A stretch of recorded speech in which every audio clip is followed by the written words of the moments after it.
was just a robot. According to Shane, some of the animation was already rendered of the fight between the three. He knew it wasn't going to be used for this moment where it was intended, but was told they'll find a place to use it down the road. We all know the direction this scene ended up taking it. Instead of being a fight between the three, they instead chose to have Adam one-shot Yang, removing her arm. The thing about this moment is, it was a great moment. 55. Shocking, jaw-dropping, unbelievable. But in doing this, it set a precedent for Adam. His power level has now been cemented. He is in a league that Team RWBY couldn't hope to face with their current training level. And this is where it all went wrong. The show went for a high-risk, high-reward plot. They cut off Yang's arm, and it gets the reaction that it actually got from the audience. Yang now has PTSD, giving room for her character to have tremendous amounts of depth and room to grow, while Blake has to deal with living through a nightmare. Once again, the show now paints Adam as this end boss that is making early appearances, letting everyone know what he is capable of. He shows up, absolutely destroys with no effort, and then leaves. 60. He set a marker for our characters to try and reach. He is here, we are here. That's interesting. To get there. However, the show never wanted to play by the rules they just set up. And from this point on, Adam isn't the same person either. Fact. Volume 4, we're introduced to a new character named Ilya. What are some traits that I could use to describe her? Faunus, same as Adam. Part of the White Fang, Adam as well. Misguided, that's Adam. One-sided romantic feelings for Blake, Adam. I just described Adam. Why do you exist? Hey, at least you have a tragic backstory. I mean, we don't know Adam, so at least you're standing out there. His next appearance is in Volume 5. He set up a meeting between Hazel and Sienna as he believes it is an act of loyalty, saying, we know what you're capable of. You kinda killed a few of our people. This is the show. We're not against you. Now, the gesture itself is good. There's this acknowledgement that we don't want to be against you because we'd likely lose more people than it's worth and gain nothing from it. But then to completely go against the characterization that Adam has been built around, he murders Sienna. Yes, he's been established as this type of person who kills people. However, this is the first one of his kind that he's killed, and it completely goes against what he's been set up as. The first deal with Cinder was rejected because Faunus would die. It was a threat that made him agree. Now he's murdering his own kind for the faction. It went against the Faunus cause he fought for. Now he's no longer this is going to be a little difficult. He's just evil. And Volume 5 just keeps Maybe that if we going. invert He goes the through colors. the attack on Haven for no clear motivation, and once again attempts we to could kill try, not only one, since but they're an just entire placeholder horde images, we could of just only try Faunus, which with single-handedly that led to directly. everything his character has been set up to be being erased. Because this Let's try it action with not that only directly. strips his care of the Faunus away, but it also gets rid of the one thing that was driving him: humans. Because of what they did, Blake now 55, becomes the target Adam has his sights on. 123. His story could have continued as a one-man apocalypse raising hell for humans. But the writers made the worst decision possible, and they chose to have him chase Blake. The Faunus equality story, gone. Getting revenge on humans, gone. A romantic relationship plot, check.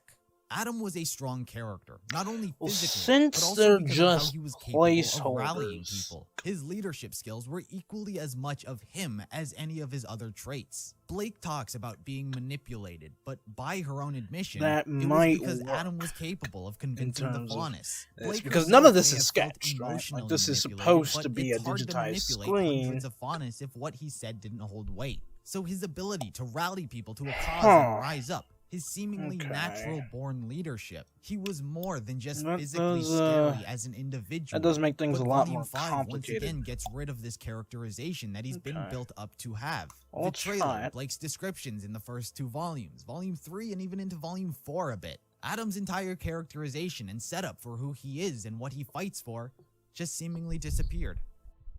Or it would have if Ilya didn't exist. If you didn't catch on earlier, the reason I kept comparing Ilya to Adam is because she is Adam. After Volume 3, everything about Adam didn't seem right, yet Ilya picks up right where he left off. She's the misguided one now. She's the one who fights for the Faunus. She legitimately stole Adam's character. There was never any need for her character to exist. By the looks of it, Adam was set up for redemption, or at the very least righted of his misguided wrongs. But Ilya comes into play, taking his character and becoming redeemed herself. Even simple concepts that could have been made to reinforce Adam and his actions weren't taken. Part of Adam's power came from the fact that Faunus liked the results he was getting. Perhaps they may have not liked his methods of doing so, but the fact that they were being treated differently was good enough. Yet not a single Faunus spoke out in support of Adam. Instead, they are all treated as cowards who were too afraid to stand up. They are all given the moral high ground, once again painting everything that is being done into a black and white scenario instead of introducing those shades of gray. Instead of having some characters refuse to try and stop what's happening here. Not advocating for what he's doing, but so for the sake of it looking like a digitized image, we're just gonna color filter it because this is an important section of the story. From the beginning. I see. Next is his character short, and it's pretty split as to how much of this represents source this section. In my opinion, there are 3 scenes that are really good. Because the opening scene shows Adam donning the first ever white fang mask. I mean, you do get that cool filter effect. It's very similar to his very first representation in the Blast trailer. While there's no action, it still shows how even in the early stages of his life, he acts as a leader and is doing something for a reason. It was a very classic characterization that we once had of him, and same goes for the next scene. Here, the peaceful White Fang is blocked and attacked by humans. They haven't done anything, but yet they're still being shot at for no reason. Adam steps in and kicks all of their asses, but in the process ends up killing one of them. Gira shuns him for killing, but Sienna praises him. Honestly, this moment in particular is more about Gira and Sienna, but in terms of Adam, this is once again that moral ambiguity coming into play. He killed a man and seemed remorseful for having done it, but is he in the wrong for doing so? The White Fang did nothing wrong, and yet these people come at them with guns and blades. They intend to kill them. So by Adam killing someone for the sake of this image, is he really the bad guy? I think we will just do the gray filter once again shown. The other scene that I like because it's supposed to be a There's not much substance here, but I liked it. The scene with him and Blake on the roof is equally as good as it is bad. What this because if you use the sketch material, it's going to take a lot longer, and there's just no way you're going to get that level of clarity. Clashing of perspectives. Adam believing that what he's doing is right, while Blake believing there is an alternative solution. However, there's this weird underlying connection between these two that just doesn't feel right. As talked about, Blake never described their relationship as romantic, but she acts in a way that is romantic. I think it's trying to pretend like they were. We're going to source but also trying to avoid actually confirming anything. And the throne scene was just terrible. I mean, there's no other word. The show tries really hard to show that Adam has changed. He's becoming more selfish. And there's a lot of the audience who believes that this is a good thing. That clearly you can see that he's changing. And that's so good for his character. But just because a character changes doesn't mean that it's for the better. It doesn't mean that he has more depth. It just means that a once interesting character who was a morally ambiguous gray character became boring. You can undevelop a character, and that's exactly what happened. It tries to show this progressional change, but all you can see is that he became wasted. One that the audience no longer cared about. Then comes Volume 6. The barometer for who he is and what he fights for has changed. The setup was always around 75% focus for the Faunus, 25% on Blake. But that percentage kept changing and changing until his care for the Faunus was reduced to 0 and 100% on Blake. It's important to note that his focus regarding Blake didn't come out of nowhere. Every time Adam was on screen, a percentage of his attention would be on her. But it's about how much. There was always this divide between Faunus and her. But after Volume 3, everything began. It's a bit unfortunate, but Blake.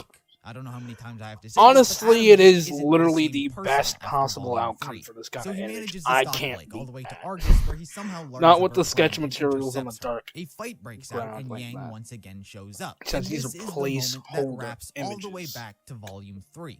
Like I said, Volume 3 set the standard for Adam. His power level was unmatched. But I here, can take Yang claim and for Blake the go story. I toe-to-toe can't with take him, claim for despite the any content form on of these actual pages, training. Blake unfortunately. legitimately, after the fall of Beacon, went on a boat, got home, went to Haven, and now she's here. There was no training of any kind on her end. Her skills didn't have time to develop because she was too concerned with gathering signatures.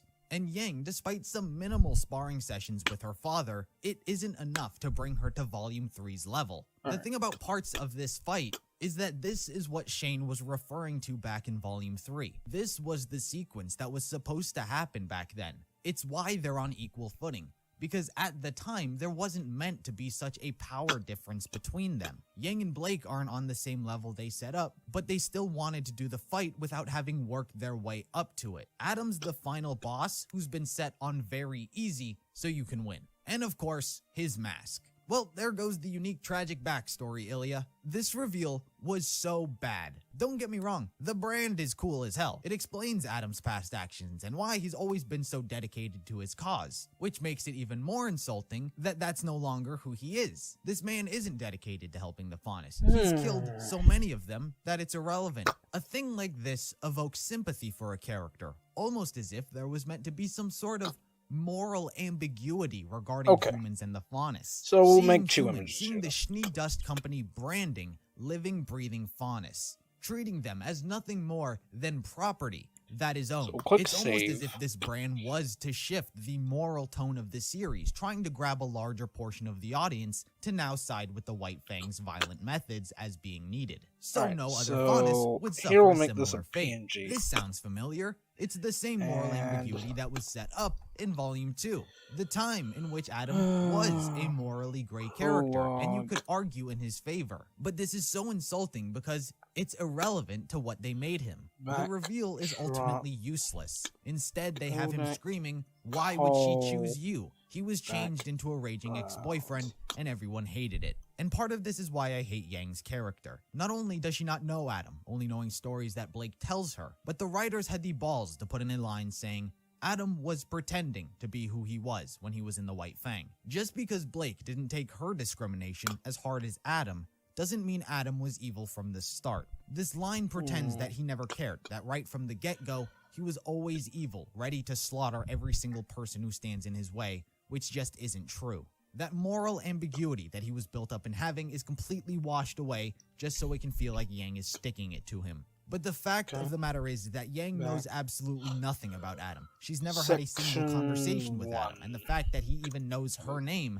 is even more shocking. Once again, go back to Volume 2. Blake literally describes her and Adam's relationship as a student-mentor deal. She never saw it as romantic, yet the scene plays out with that being the motivation. Everyone says he was abusive. Yes, his first major on-screen role, he was hitting and stabbing Blake. But you have to remember, prior to this moment, Blake only talked about him, and she didn't talk about him in the romantic way. So it wasn't an abusive ex-boyfriend being established, it was her teacher believing in a misguided cause. And of course, they kill him off. The small window of sympathy it tried to grab completely fell on its face because the things that made him redeemable were stripped away the previous 2 years. There's no kind of backstory. We don't get to witness how he got his brand, where he got it, why it is where it is. Revealing it opened up a lot of doors to give us some backstory and open our eyes to the hardships of what it's like to be a Faunus. Not through the eyes of a girl who goes to a school and has a hard time accepting friends, but the genuinely inhumane torture they are put through that ends up shaping people like Adam to become the person he did. But it was far too late for that. No one is born evil. Step by step, you go through life making good decisions as well as bad ones. It's about recognizing where you're stepping and when you're stepping in it. Instead of showing Adam's steps to how he got branded and the steps that followed afterwards, he's left as a final chapter without having read the rest of the book. So the show doesn't pull in an audience where Adam could be a topic of conversation. He's left hated and uncared for. I genuinely might have to do that they messed up Adam. There was nowhere for his story to go because they did such a poor job at keeping him consistent. Because if they thought this was a good conclusion, God save everyone. This was a conclusion, and not a good one. Everything stemmed from that Volume 3 encounter. If it was just this fight, then they'd have been on equal. Hello! So in today's video, we're going to be talking about James Ironwood. More specifically, his turn from good guy to bad guy. More particularly, why is it exactly people had such a hard time believing that he could be this way? Because unlike other antagonists in the show, Ironwood has remained largely on the side of good. So he's really the first attempt at turning a babyface into a heel. Yet despite that, so many people still had such an adverse reaction to this turn and what it did to him as a character. So what impression did he leave on the audience so strong that the idea of turning him into an antagonist feels like a complete betrayal of his character? Well, to understand that, we must first understand where he started from. Ironwood was introduced in Volume 2, Episode 2, Welcome to Beacon. and his core personality exhibits much of what you'd expect from a stereotypical military leader. He's incredibly straightforward, blunt in what he says, and his solutions to problems is very much militaristic might. He believes in his army and the powers they have to crush whatever opposition dares to threaten the kingdoms. This comes much to the chagrin of the other figureheads, Glinda seeing him as always using it as a grandiose display as some sort of dick measuring contest. Crow sees it as all useless anyway, while Ozpin prefers to keep things in the shadows. The arrival of a fleet implies something ominous to the greater public, and he'd prefer that they stay oblivious to what's really going on to keep them calm. Ironwood's approach to situations is often very direct and straightforward. Such a reliance on using force, on the surface, can very easily lead to what you'd imagine becoming an antagonist. But why wasn't he? Why did the audience accept such a man despite his direct approaches? Simple answer: it was because he cares. Ironwood possesses the core trait of empathy. He genuinely cares for the people of Remnant. He sees himself, as well as the others, as the protectors of the world. He cares for its well-being and all of the citizens who are a part of it. Despite his squabbles with the others, he was very open-minded to Ozpin's guidance and suggestion and change of strategy opposed to his own. His care for the sole sake of life is further reflected in the creation of the Atlesian Knights. Ask yourself, what is the purpose of creating robot soldiers? Well, there's no need to ponder it because he says it himself. The Atlesian military has always supported the idea of removing men from the dangers of the battlefield. However, there are still many situations that undoubtedly require a human touch. Robot soldiers are meant to cut down on the amount of human life lost in battle. If he can create an endless amount of fodder to fight against other endless amounts of fodder, then that's a net positive. His heart is undeniably in the right place, which ironically plays into being inspired by the Tin Man from The Wizard of Oz. The only difference here is Ironwood started out in the story already with his heart. Ironwood would continue to exist passively throughout the rest of Beacon's arc, mulling over with everyone about what to do against their enemy. And of course, everything comes to a head in the fall of Beacon. Penny's existence is exposed to the world and even Ozpin, who didn't know of her creation, and the Grim Attack. And it's his actions here which really solidified much of the audience's true view of him. Firstly, his speech towards the other students. Despite what you would expect him to say, telling them that they're all soldiers and they need to fight, is actually flipped on its head by the exact opposite. His directness doesn't hold back exactly what it is that's happening. Like a status report, he freely tells everyone how dire of a situation Beacon is in. With Grim running rampant over the city, the White Fang infiltrating the academy, and the fact that he's lost control over the skies. He doesn't hide or attempt to lead astray the situation the students find themselves in the midst of, which is presumably the exact opposite of what Ozpin would likely do. And he tells them that they have two options. They can either fight or save themselves. What should we do? You have two choices. Defend your kingdom and your school, or save yourselves. No one will fault you if you leave. It is yet again his empathetic nature which has him coming across as very understanding. Of course, to make a bad situation worse, his Atlesian Knights all get hacked and turned on the people, making it look incredibly bad on him as though it were his fault. But what's Ironwood's response? He doesn't protect the robots. He instead fights for the lives of the people. There's no hesitation in the destruction of his own design because they're not what's important. They have been compromised and he's working to protect the people that they're supposed to protect. And the whole thing culminates in a great resolution between him and Crow. Despite the two's personalities clashing heads throughout the season, when Ironwood thinks Crow is about to strike him down for believing he was the cause of the robots, he drops his arms and is fully willing to let Crow strike him down to prove his innocence. Of course, Crow wound up killing a Nevermore behind him, but he does say this. You idiot. I know you didn't do this. Despite the two always seeming to get on each other's nerves and bickering, this showcases that they simply understand each other. Crow knows that despite using his military and loving to do so, he would never do this. Despite an unprecedented sneak attack the group likely has never faced on this scale in recent history, you'll notice that Ironwood never seems to have lost control. I mean, in a literal sense, he lost control of his robots, but mentally he was quick to formulate plans and adapt to the situation. Someone's done the impossible and gained control of my machines. And that enormous Grim seems to be fixated on the school. Glinda, form up with the local huntsman and establish a safe zone here in Vale. We need to evacuate Beacon. Crow, I'm leaving that to you and my men. I still need to get to my ship. It's precisely that militaristic experience which comes in much more handy than, say, someone like Crow, who likely wings his plans on the fly.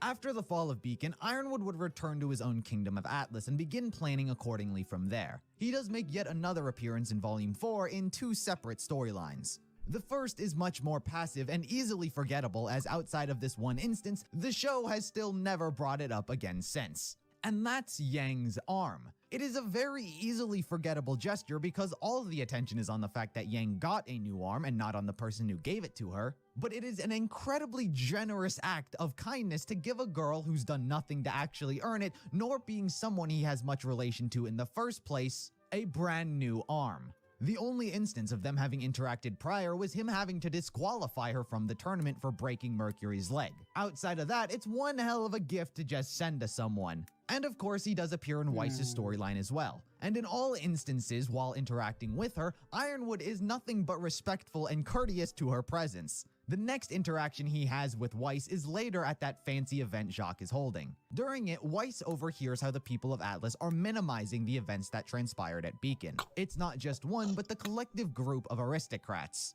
It all culminates in Weiss accidentally summoning a boar and Ironwood having to kill it. While the woman demands Weiss be arrested, Ironwood instead stands up for Weiss, saying that she's the only one making sense. Ironwood too believes in the privilege this group has, and he's sickened to hear the struggles of others be so minimized. So with all that in mind, when the Atlas arc inevitably rolls around, the characters have since learned of Salem's immortality and they arrive in a new kingdom, why is it exactly that the characters don't trust Ironwood?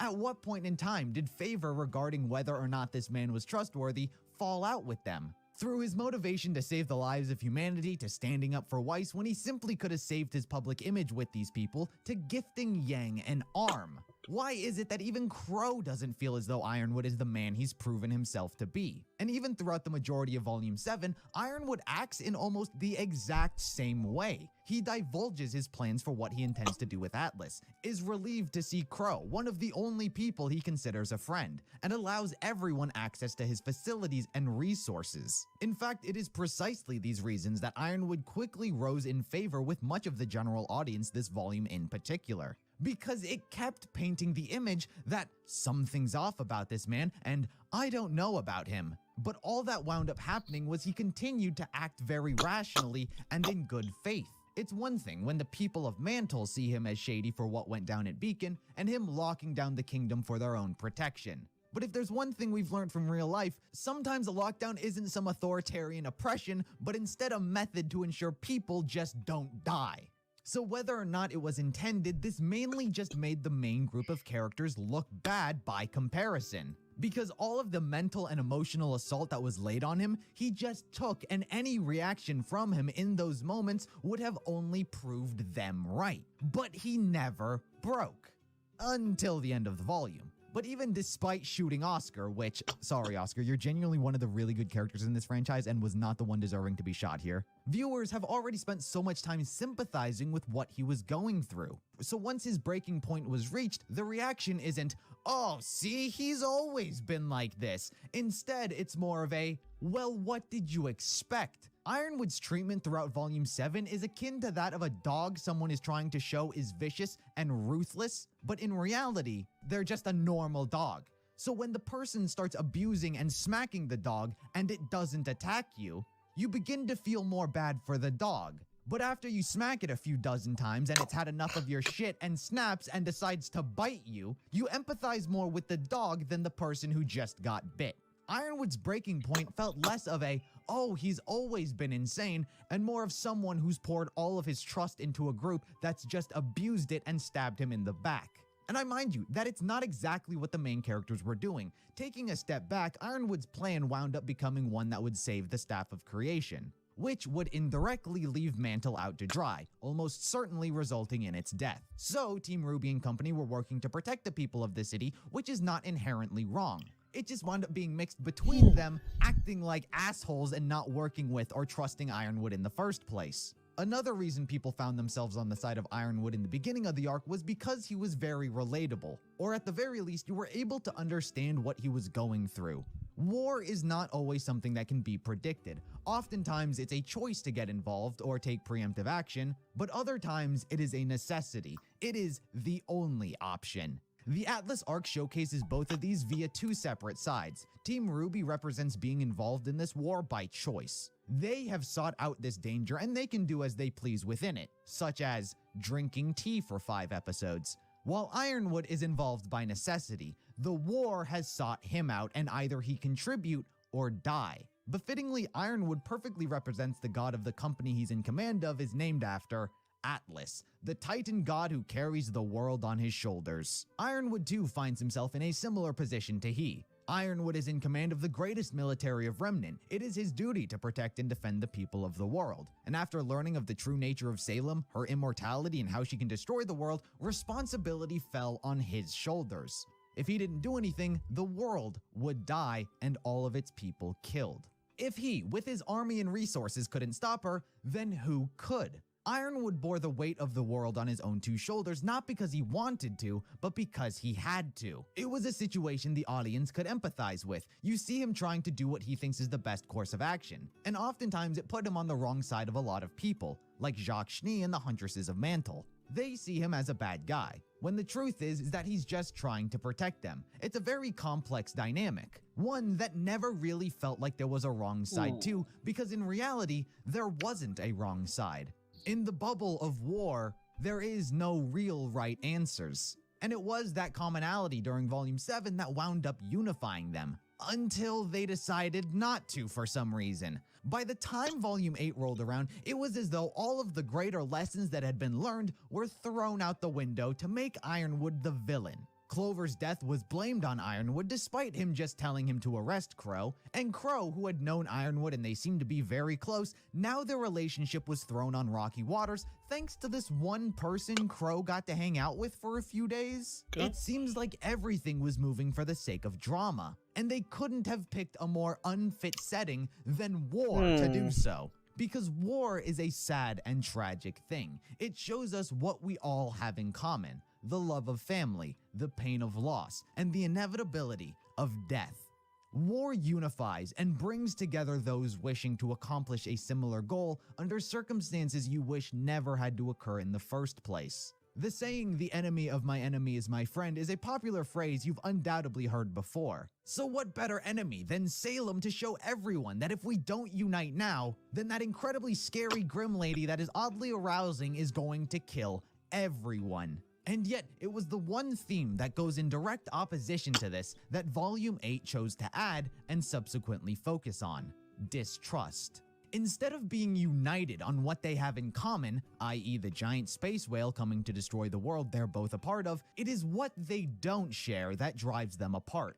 Differing ideas on how to go about their plans and how they think things should be done. This momentary dispute between all of the characters will have no impact on the future of their friendships because whatever it is they're bickering about and upset about, at the end of the day, is incredibly superficial.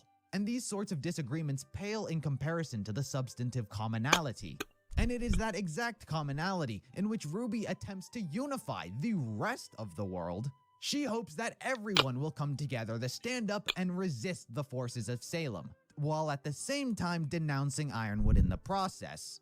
And Ruby denouncing Ironwood just looks so bad because the whole situation shouldn't be about Ironwood, because Ironwood isn't actively trying to kill everyone. It's about Salem and warning everyone to watch out. The whole reason Ironwood is the villain in this scenario is because he's going to be abandoning Mantle, which will make everyone die. Something that is not a direct part of his plan, but instead a result of it. If Salem makes it to another kingdom and Ironwood is there with the exact same plan, what will happen? Nothing. Because Atlas held a unique relationship to the way its kingdom worked with Mantle. In Vale, Mistral, and Vacuo, the Amity plan, or launching Atlas into space, wouldn't kill thousands because thousands aren't reliant on a giant floating kingdom above their head. The situation isn't about Ironwood, yet it still focuses on the superficial squabbles that are happening in the present. In reality, Ironwood has always been the Tin Man from The Wizard of Oz, but he's always had a heart. Sure, his emotions were cold, he was blunt and straightforward, but his heart was always in the right place. He always cared. But by the time the Atlas arc rolled around, he was now becoming a central player into the story, and they wanted to give him character development. So, how do you develop a Tin Man who already has a heart? You take it away. Except, that's not what happened. Despite what you may think about Ironwood becoming cold-hearted and dead inside from the recent volumes, is not quite true, because no matter how much he escalated, his goal was still always save humanity. His care for human life is technically still there, but that's the problem.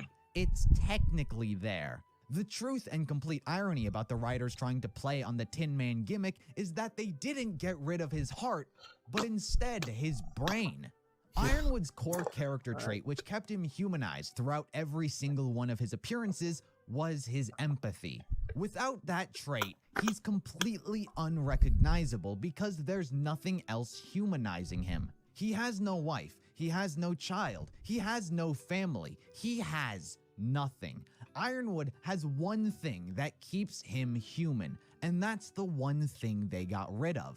Someone can still remain empathetic while also being cold-hearted in the process. The perfect example of this is Winter. You see throughout multiple instances how Winter will often take no enjoyment through hypotheticals where she must sacrifice her own sister for the greater good. But she will still follow through with it. She keeps her empathy while also being able to say, yes, I would sacrifice my own sister. And if they wanted to have Ironwood lose his heart, then that's pretty much all they had to do. Show that he still cared about Mantle while struggling to turn a blind eye to what was happening. Put him in situations where he very easily could have helped by sending a portion of support or resources, but having to convince himself that he can't because it might cost everyone everything. But instead, they messed not with his heart, but his mind. It's not unlikely to assume the majority of people that would describe what happened to Ironwood was that he pretty much went crazy. He reached a point that just made him snap. And that's a curious thing to give to a Tin Man without a heart.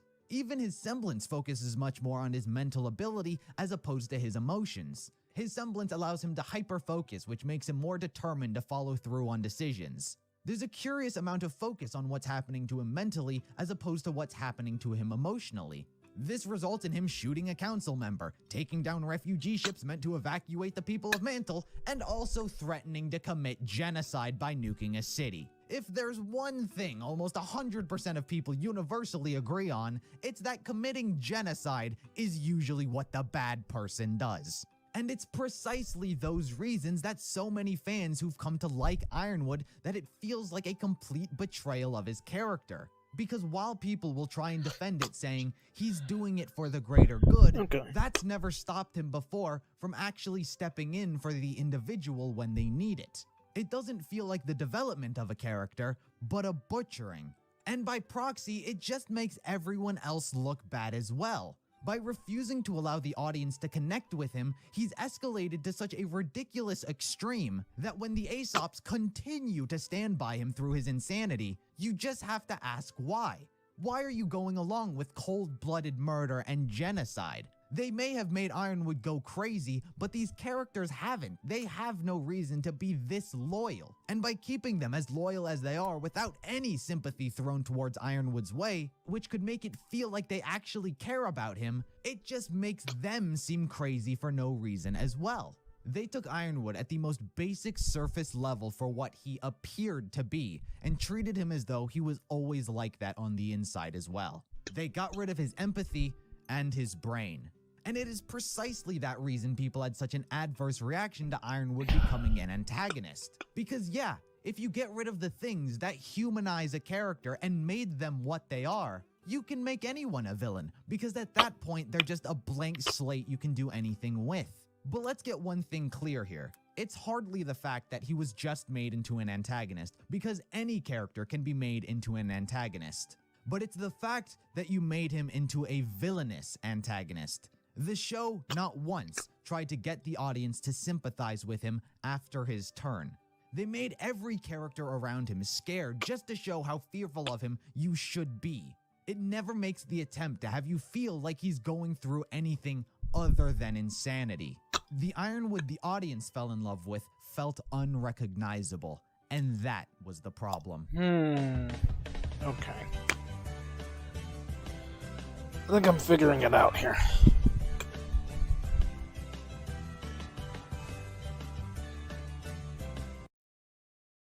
Characters are the paradigm for making any sort of fiction work. A mediocre story can manage to be saved and raised even higher by having an incredibly likable cast. Any story would want to make sure you at least like the characters you're forced to watch the entire time. Doubly so, the villains also have to have a similar sort of draw, something that attaches you to them and you want to see play out. Everything leads up to the proper setup, climax, and resolution, understanding just why everything played out as it did. But when it comes to RWBY, it has a real hard time accomplishing these steps. More often than not, instead of seeing the characters rise up to other levels, you're seeing these others torn down. They're made to look bad so the heroes can look good. It's not just happened once or twice, it's happened over and over again, and it's a consistent problem with how disrespectful the series is to its own characters. It's like they only want you to like Team RWBY and no one else, so anytime any characters get in their way, they become a problem, getting somewhere and Team here. RWBY bulldoze over them with utter disregard for their storyline. When the series focuses every ounce of their effort on only the main characters, it leads to others missing out on the opportunity to become fleshed out themselves, giving vague misrepresentations of who they are to the audience and to itself. And I think no one more so has suffered this fate than Raven Bronwyn, Crow's sister and Yeah, I think we're mother. finally getting somewhere. I believe she single-handedly is the most misunderstood character RWBY has created to date.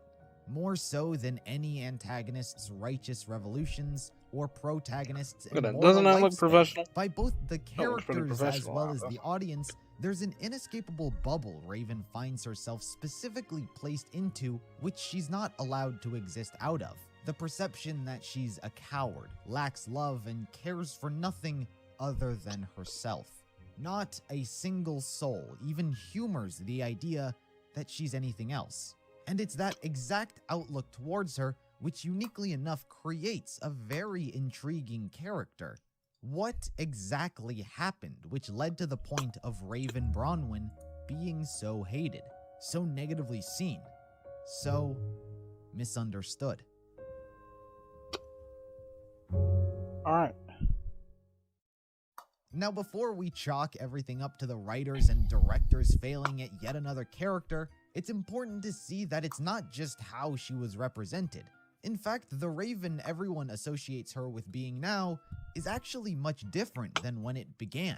To understand her, we must first go through with how the show was initially treating her before things began to change.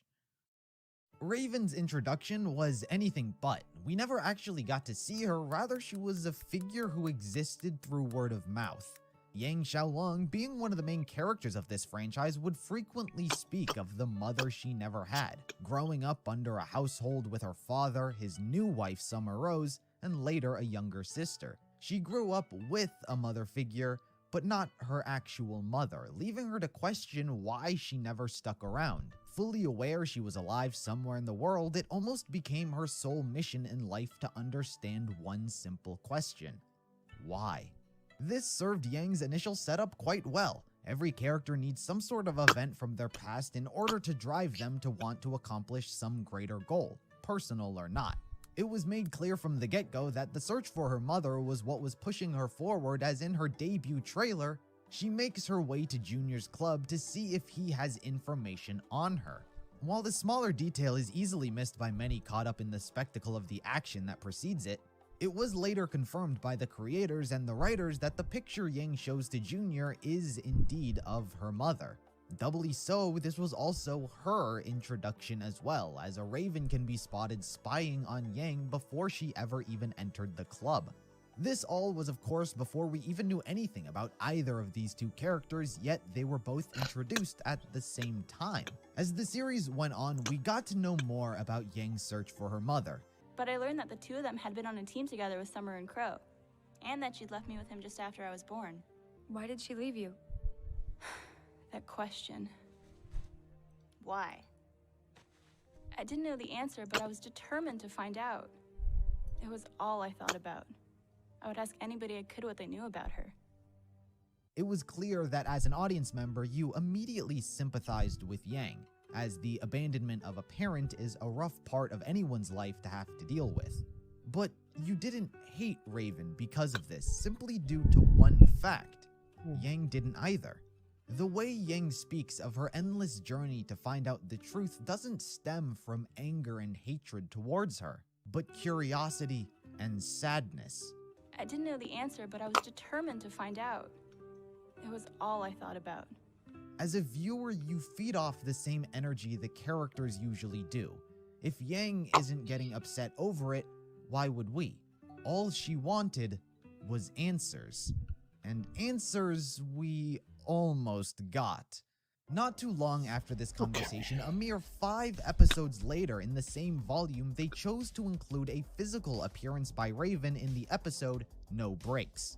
After a devastating loss on the part of Yang against her fight with Neo, she is left unconscious and vulnerable, about to be killed. But before that happens, Raven steps in to save her. After her daughter is no longer in harm's way, she swiftly attempts to make her exit, but not before a dazed Yang catches a glimpse. Yet again, at the time of the episode's release, no one knew this was Raven, though after this happened, it was definitely the biggest theory. And finally, at the very end of the volume, there was a post-credits scene, where it had her confronting Yang.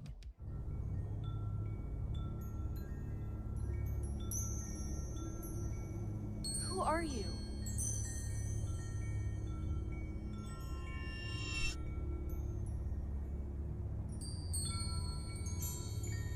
Yang, we have a lot to talk about. It was confirmed later that this was in fact Raven. This left on the cliffhanger an expectation that these two were about to have a conversation discussing who she really was. Unfortunately, off screen though. This was a very controversial decision behind the scenes. Lots of effort went in to try and get this cut out from the final product, but Monty put it in anyway. At the end of the day, it was his vision. The story between Raven and Yang was undeniably moving much quicker than fans would have liked, as despite the seeds that were planted back in the Yellow trailer, Volume 2 was really when we first learned of Yang's motivation to find her. So to keep that supposed mystery for all of about 5 episodes was really off pace. But little did we know we wouldn't have to worry about the pacing of their story, because it was all about to change.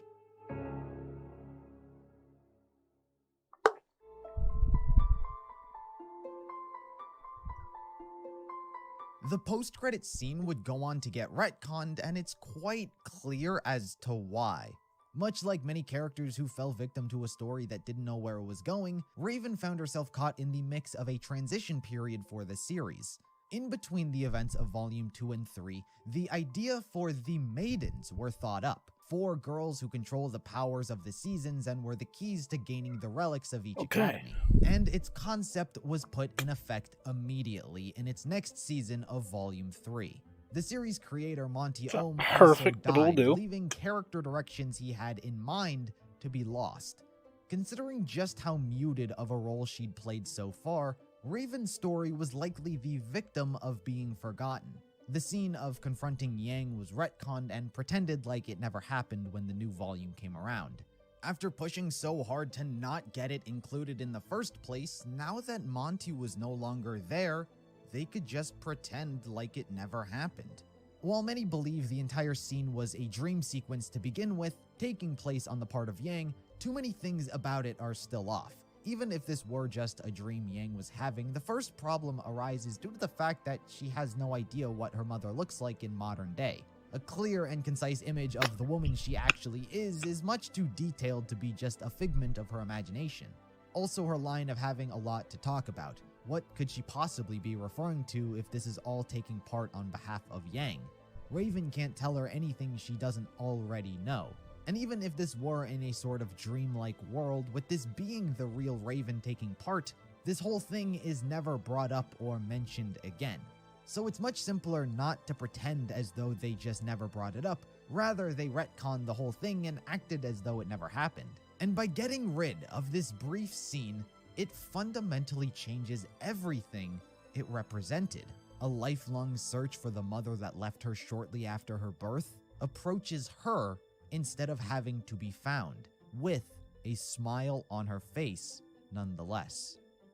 This, alongside a mysterious concept for a battle between Raven and Team Juniper, was also scrapped for Volume 3, unknown what even the premise was for. Many have speculated that it was due to the fact that Pyrrha was to become a maiden and Raven attacked her seeking to get its powers, but considering just how new the premise of the maidens were, it doesn't quite make sense that they had not only determined that Raven was to be one of these supposed maidens, but also she was on a journey to kill Pyrrha because of it. None of it quite added up with the story she was already given. This is such a huge concept that for it not only to have not happened in the season, but also not having Raven make a physical human appearance at all in the volume, is just too big of a plot point to simply brush under the rug. Mention of Raven would not cease to exist in Volume 3, however, as Crow speaks to Yang about her. Much like many things Volume 3 manages to accomplish, it somehow splits the character of Raven into two, what she was initially set up as in the past volumes, and the character they were beginning to make her. As would be a common talking point when discussing her, Raven is described as complicated. By Crow's own admission, he paints her out as someone who's a bit of a loner. She doesn't conversate much and prefers to be alone, but at the same time reconnecting every now and then. Admittedly, it's not that bad of a picture he's painting her out as, and nothing is inherently wrong with being how he described her. I saw my mom, and I thought I saw her. Her sword. Like the one in you and Dad's old picture. You're not crazy, Yang. That was your mom, all right. Let me guess. She didn't say a word, did she? How did you know that?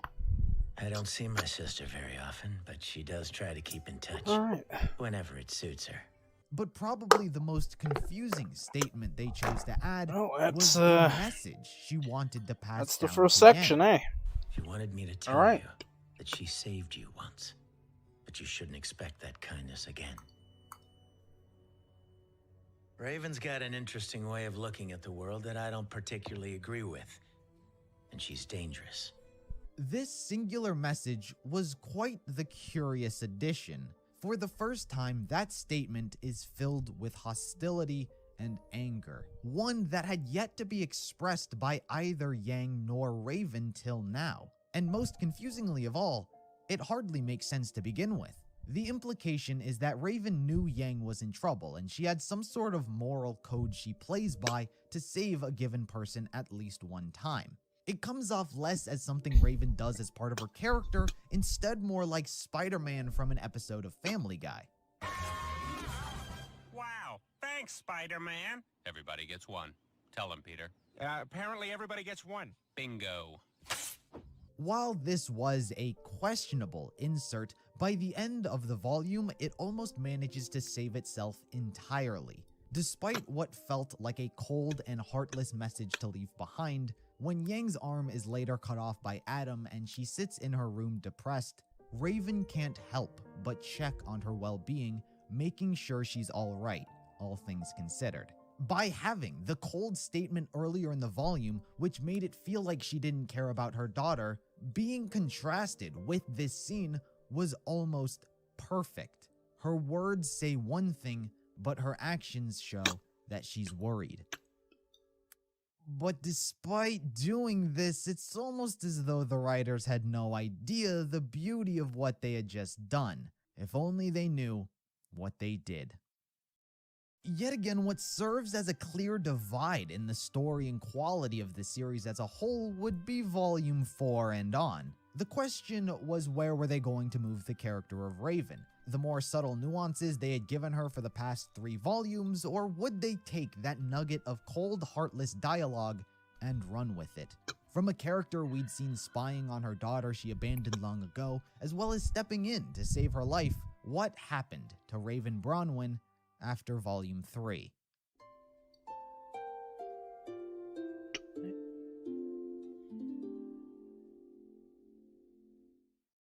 The Maidens were such a large and unavoidable addition to the world of Remnant, Not only were they powerful warriors of the elements, but they were also the keys used to unlock the doors to the relics. Their role became pivotal and essential for the plot to continue. Okay. So the question was, who were they gonna pick to be the maidens? They couldn't just be any random nobody for long. A maiden would always have to have a presence during the volume. You couldn't just have a character waltz into the story, open the relic's gate, and vanish into the wind. No. They either had to be someone we already knew or someone the series wants to get us attached to fast. Insert Raven. If she was obviously going to play a role into the story already, why not kill two birds with one stone? By making Raven a maiden, her story was on an inevitable collision course with her daughter. No matter what, no matter when, no matter the circumstance of the story, because Yang is one of the main characters, her and Raven's paths would cross. And cross they would. While her true identity as a maiden would stay hidden for the majority of volumes 4 and 5, it seems they had a clear idea of how they wanted to treat her as a maiden, but not as a mother. What may seem like the obvious and simple solution to this problem by having her abandon her daughter because of her powers, this was in fact not the real solution to the dual role she served in the story. What wound up happening wasn't to figure out how to treat her as a mother, but instead, abandon it altogether. And so Volume 4 comes around, and we finally get to see Raven as the character they wanted to start portraying her as. A scowl plastered across her face, an attitude as though she permanently woke up on the wrong side of the bed, Crow sits there and berates her as a mother who doesn't care. It's just obnoxious that you'd bring up family and then carry on like your own daughter doesn't exist. I saved her. Once, because that was your rule, right? Real Mom of the Year material, sis. All with a bad attitude emanating from Raven herself. What begins to become Calamity? a frequent occurrence from this point on are other characters' negative outlook towards her shaping the general perception of who she is. Something I mind you the show hasn't been doing up until now. As I mentioned earlier, anytime Yang previously spoke of her, it didn't give off animosity. The emotions being expressed were sadness and curiosity. It made the audience feel sad for Yang, but equally curious on her quest to find the truth. But on Raven's first official debut, there's a very clear and noticeable venom emanating from her and the way Crow speaks to her. And if you already know how the story plays out, it's obvious as to why. Raven was set to become an antagonist. Too many concepts were working against her that it made it impossible for her to be anything but. Unless the maiden is working directly with the main characters, the only other role they can fulfill in the story is being against them. And Raven couldn't simply work alongside the characters because she had abandoned Yang as a child. Raven had a storyline that had yet to be given a resolution and a role that couldn't ignore being involved. She was backed into a corner, or as the writers would presume, fell perfectly into the role of an antagonist. I mean, how could a parent possibly abandon their child and still be seen as anything other than evil? So it became clear, Raven had to be unlikable. The audience had to turn on her. They had to make sure no one got any other ideas in their head over who exactly the character of Raven Bronwyn was. Except there's one key problem. You only get one chance at a first impression. And first impressions are vital. Volume 4 wasn't where the viewers formed their first impression of Raven. In fact, she'd been leaving impression after impression on us over time already. And their biggest mistake of all was that Volume 2 end credit scene, because what this scene represents goes against everything they wanted to do with her as a character after they turned her into a maiden. The first real impression Raven left us with was not only saving her daughter's life, but also choosing to confront her instead of having Yang have to find her. She took the first step in their reunion and did it with a smile on her face. This was the first impression they gave us of Raven, and post-scene credit or not, it was in the actual show. It was put in, and whether they wanted to acknowledge it or retcon it in the future, the damage was already done. This was where you chose to give us a first impression of Raven.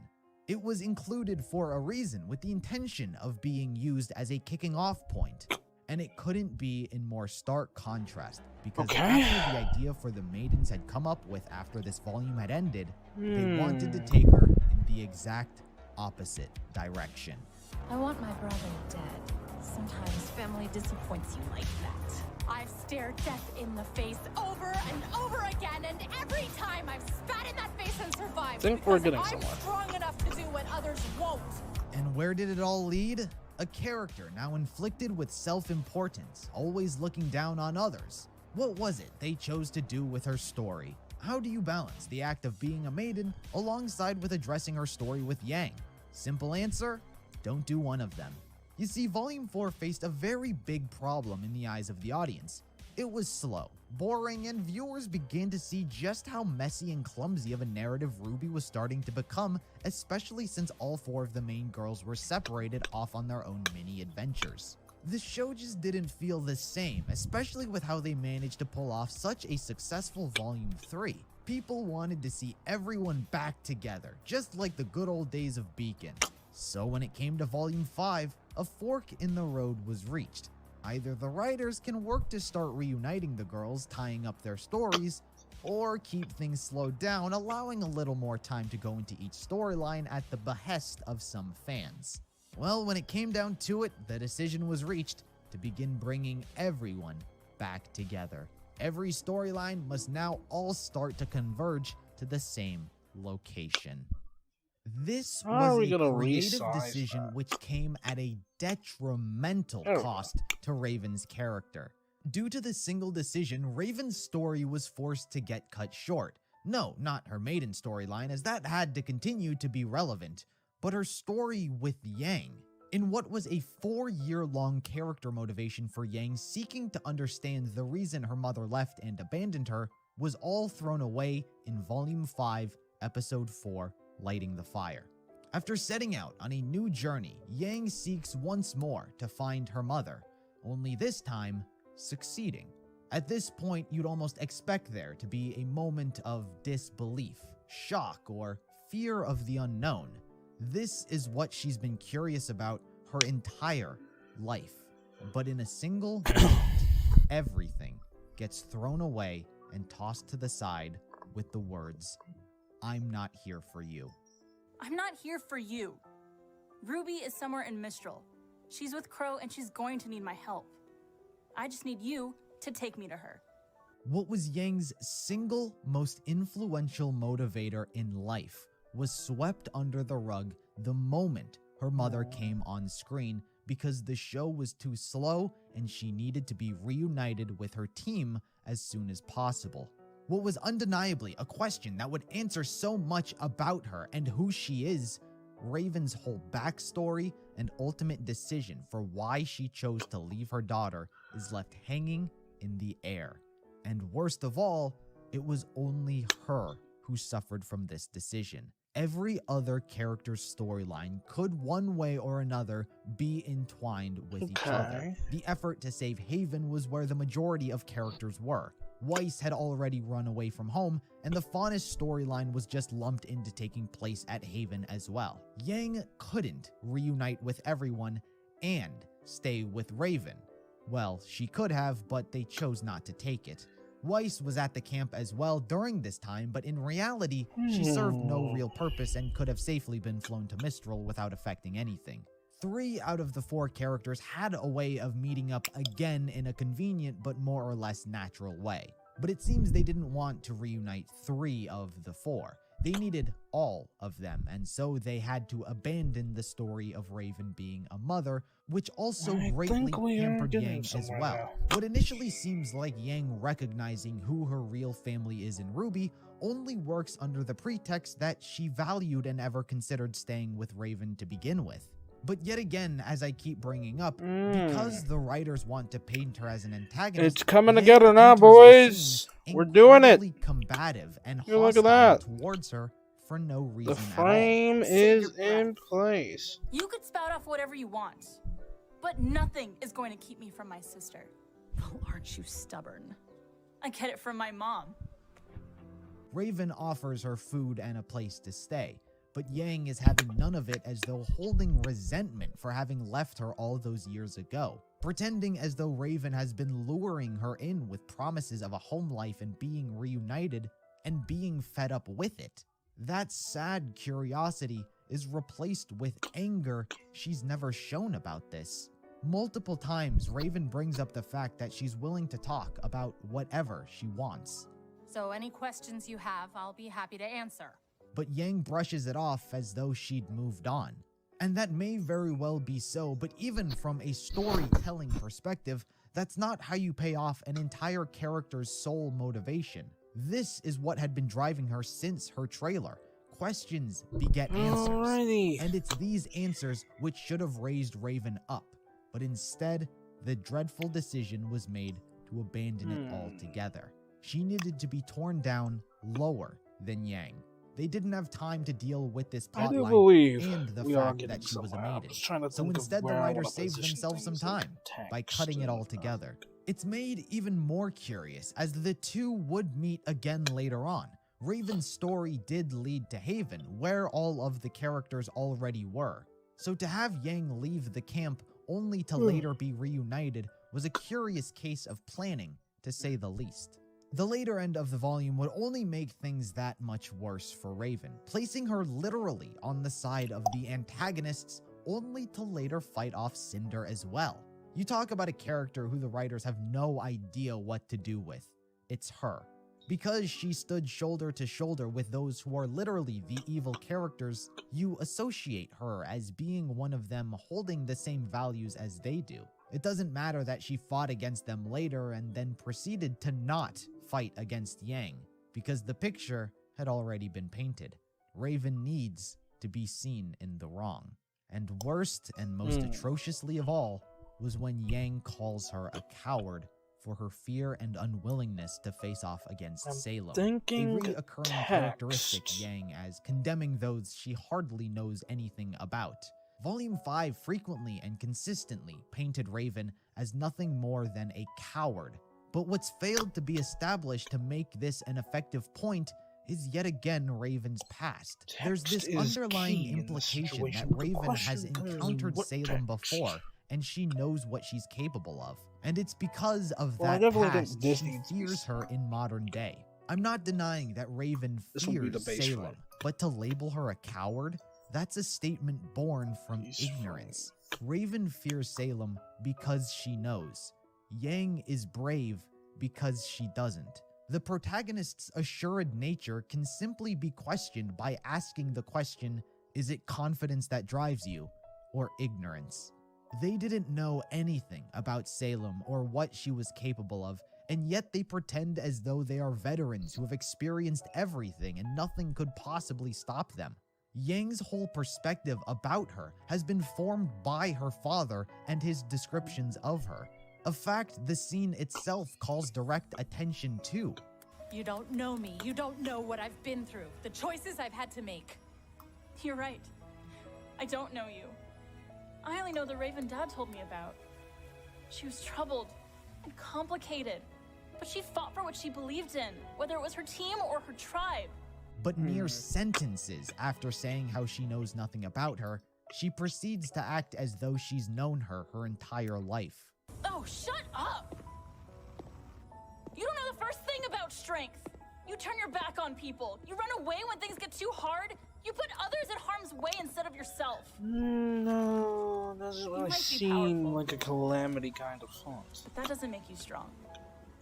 Such a contradiction only sets Raven up to fail as a sympathetic character. The scene plays out to feel as though Yang is finally standing up for herself and telling off the mother who has done nothing but tear her down. But that's never what she did. Whatever anger the writers think Yang has isn't there because of Raven's doing.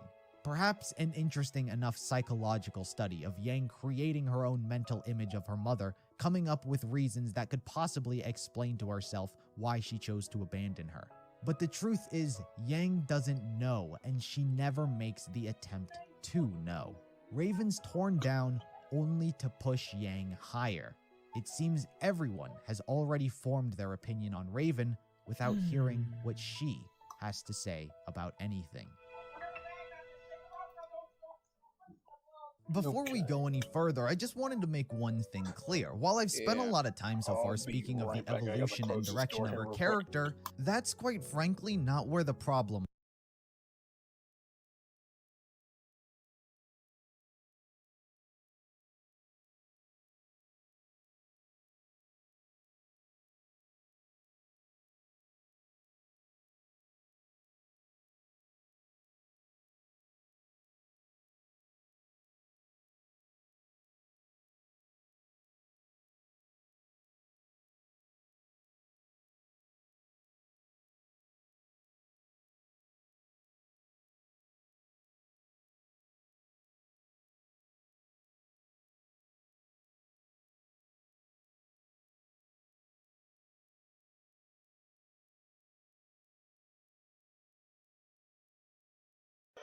Alright, we're back, folks.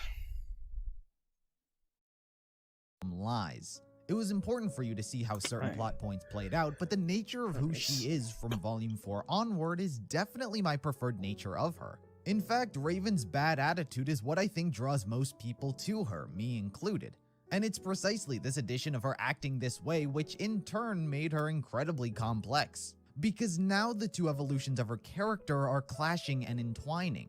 The more caring past and the prideful future interweave almost accidentally perfect. Looking at both iterations, I don't think either one of them is all too interesting or complex versus the other. But it's because she got pulled in both directions that we have the video you're watching now. So just letting you know, Raven's bad attitude is one of her most endearing features for viewers and is not the problem here. In fact, I hope it never goes away. It's only when the show chooses to highlight this version of who she is and ignore the other that the problem arises. And to bring up more evidence just to show how misunderstood she actually is, look no further than her semblance. Actually, I like bring that. up how I think Raven's semblance is perfectly catered towards the type of person she is, giving off this aura of a lone wolf, always on the move, never getting attached or too afraid to get attached to anyone or anything, giving the ability to teleport only to those she has formed a deep connection with. A power the user never wants to use, or realistically, can almost never use. In a way, it's beautifully poetic. But in the world of RWBY, that's not how semblances work. They aren't a random spin of the roulette wheel by the gods. They're not the opposite of who gets them. They are a representation of who they are. They are, as everyone can recite by memory, the manifestation of one's soul. Raven's soul is tied to her forming deep connections because somewhere within her, that is her. Perhaps it manifested when her and Crow were children in the bandit camp, and they only trusted and could rely on each other, which would innately create a deep bond. I don't know. But similarly, this aspect of who she is refuses to be acknowledged by the characters or the audience. If Raven truly didn't care about anyone, she wouldn't have the semblance she does now. And it's most curious in the case of Yang. She learns of her semblance by Tai in Volume 4. Dad told me how your semblance works. You could bond to certain people. And when you do, you could create a portal that takes you straight to them. You've got one for Dad, one for me, and you've got one for Crow. Yet after learning her mother considers there a deep bond between the two, she never questions why. Why do you have a deep connection with a baby you abandoned almost immediately after birth? There was no time to bond. There was no time to form feelings. So why does this bond exist? From Yang's perspective, it shouldn't make any sense. But for Raven, it was different. It was just done from afar. Abandoning Yang's search for answers was the single greatest mistake to happen to her character. And doubly, it almost completely destroyed another.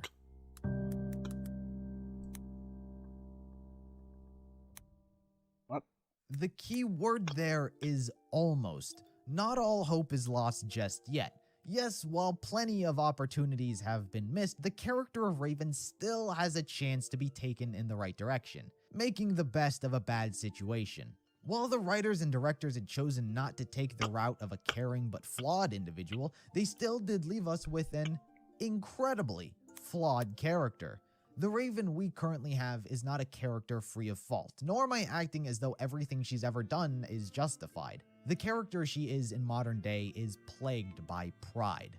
The unreasonable sense of self-importance, utter arrogance, and believing your way is the right way. Believing in only your own abilities and not in that of others. Always looking down on them.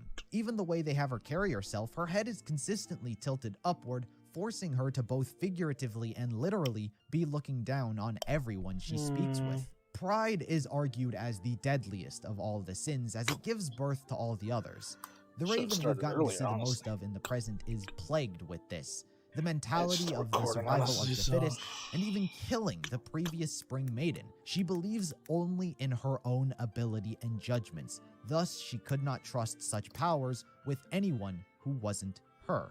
This is the character we have left to deal with, and it only becomes a real tragedy if they choose not to go anywhere with it or address it in any form, which is almost exactly what had been happening. Raven is full of pride, yes, and they will point that out at every given opportunity, at every action she's ever taken.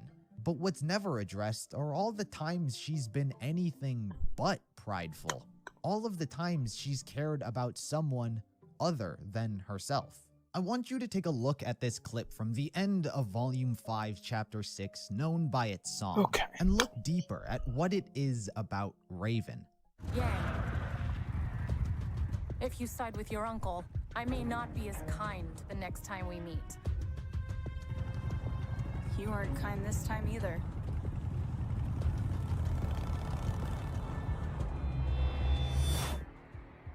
I know. At the very end, did you notice how she recognizes the person she is?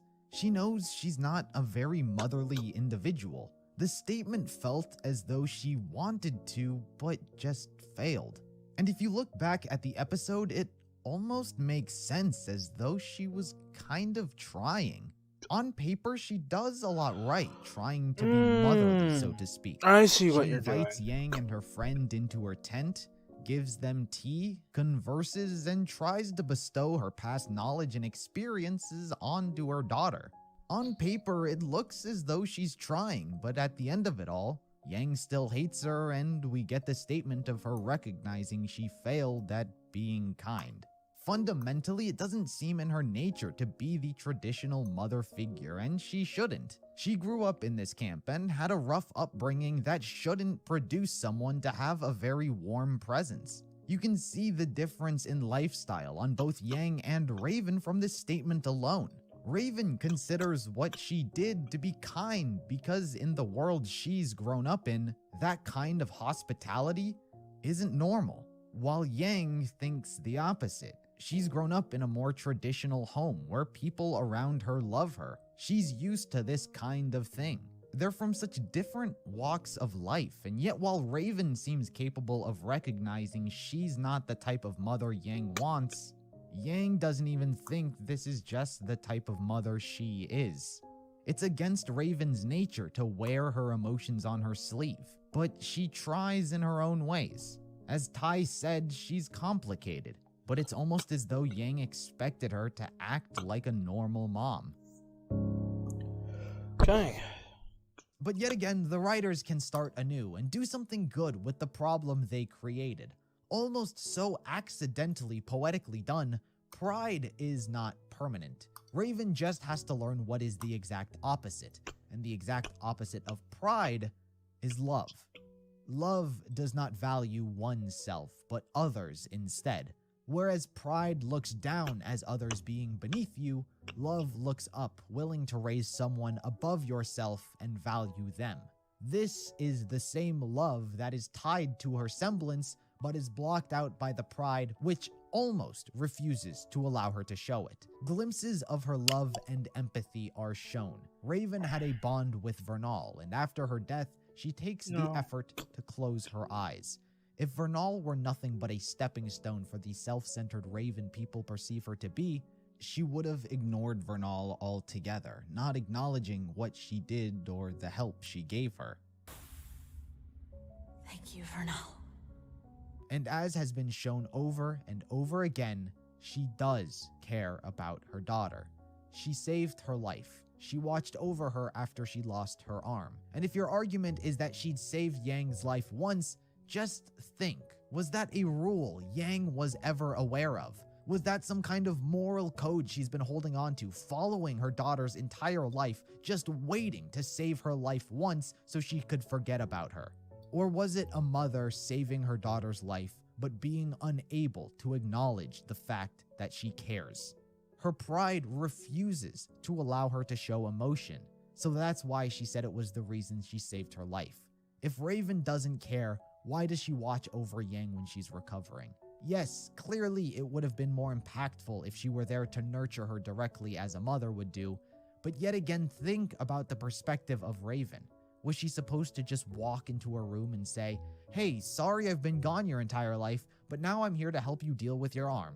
Not once does anyone humor the perspective of Raven as well. When is the right time to walk back into your daughter's life? She did it in Volume 2, but she was a much different character back then. Alright. So how does someone full of pride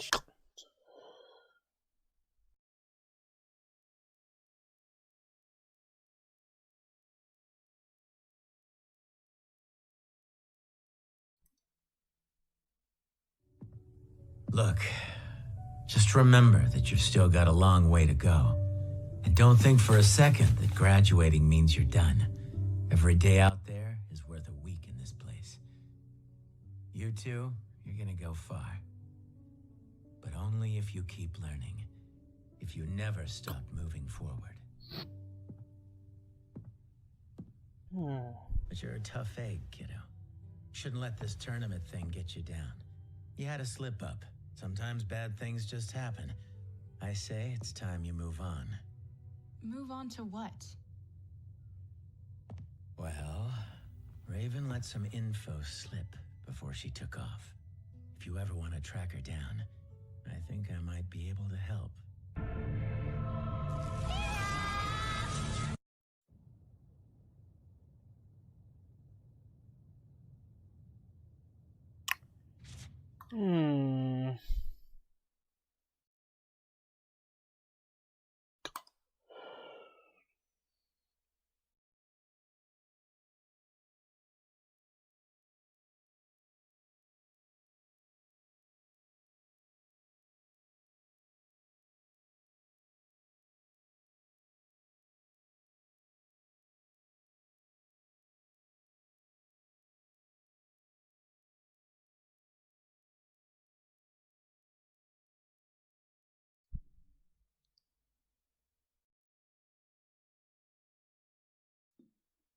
This is the Xiaomi 12S Ultra. It's basically what...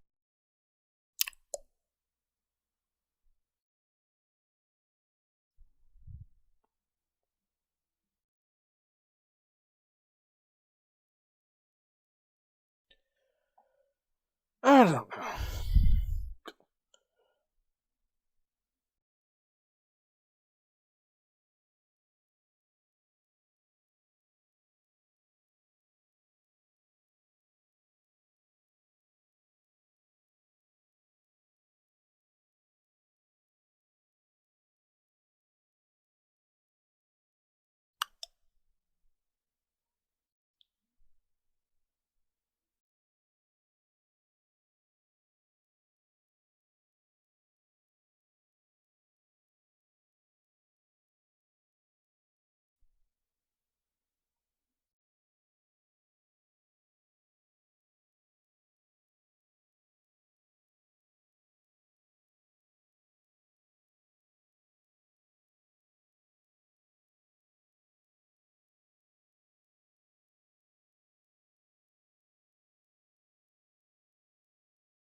Okay. Let's see the news today. Tonight, the deadly mass shooting at a 4th of July parade in a suburb of Chicago. The horrific scene, people scrambling for safety when gunshots ring out. Police say the gunman used a ladder to climb to the roof of a store, then opened fire. At least 6 people are dead, 24 injured. Police recovering a high-powered rifle. Tonight, authorities naming a person of interest, and just in, the reaction from President Biden. Also, the state of emergency and curfew. Tonight, the deadly mass shooting at a 4th of July parade in a suburb of Chicago. The horrific scene, people scrambling for safety when gunshots ring out. Police say the gunman used a ladder to climb to the roof of a store, then opened fire. At least 6 people are dead, 24 injured. Police recovering a high-powered rifle. Tonight, authorities naming a person of interest, and just in, the reaction from President Biden. Also, the state of emergency and curfew in Akron, Ohio, after protests over the police killing of a black motorist. Tensions rising after the release of graphic body cam video. Authorities say Jalen Walker fled a traffic stop and fired at officers from a car. Tonight, Walker's family demanding answers, saying he was shot more than 60 times when he was unarmed. And beaches on high alert after another shark attack. A lifeguard attacked during a training exercise. Okay. What he's saying tonight and what you can do to protect yourself at the beach. This is NBC Nightly News with Lester Holt. Good evening. The tears haven't even dried in places like Buffalo and Uvalde, and yet here we are tonight feeling the familiar pangs of anger, sadness, and bitter frustration from a random attack on innocent Americans. This time in Highland Park, Illinois. At least 6 people dead, dozens injured after police say a young man took up position on a rooftop with a high-powered rifle, firing down into crowds gathered for a small-town July 4th parade. As survivors scrambled for safety, the shooter escaped, setting into motion a massive and urgent manhunt. Nearby residents were ordered to stay indoors. The upscale Chicago suburb, unaccustomed to such violence. On a day we celebrate the promise of America, we are again confronted with one of its bewildering shortcomings. Police a short time ago saying they have located a person of interest in the shooting. We have expanded coverage beginning with Shaq Brewster, who's on the scene in Highland Park. Shaq, what are witnesses there saying this evening? Well, Lester, we're just about a block away from where that shooter opened fire, causing panicked onlookers to run for cover. And you see behind me, it is still a very active scene. You see still, yes, police vehicles, the police caution tape, but more striking, Lester, you see the chairs, the bicycles, the 4th of July.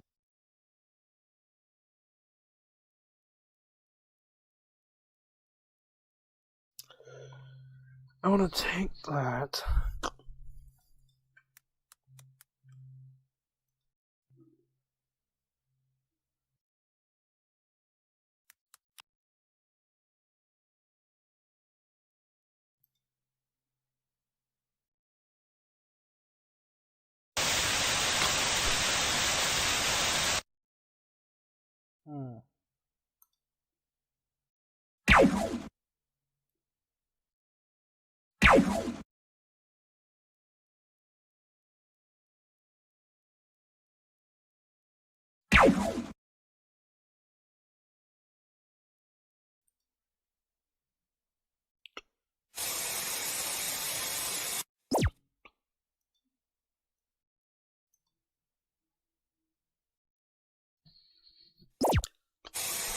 Oh, there it is.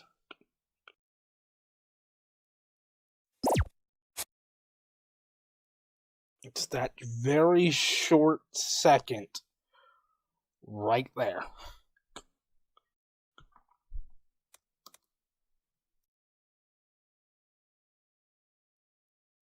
I'll have to crop it. Okay. So we'll mute this.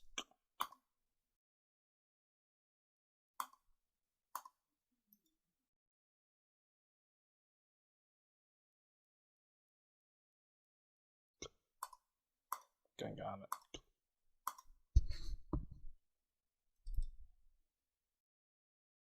Ah.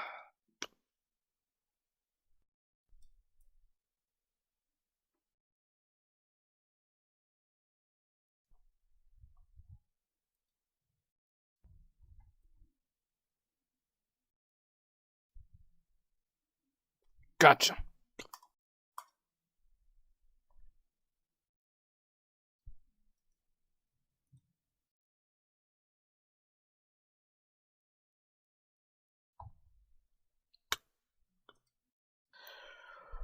Alrighty.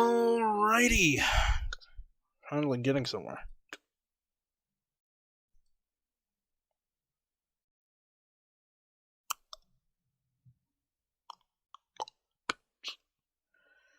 Okay.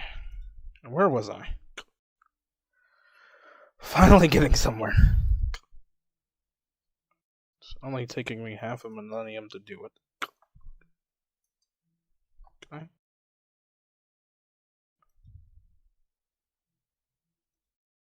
What? Oh. What?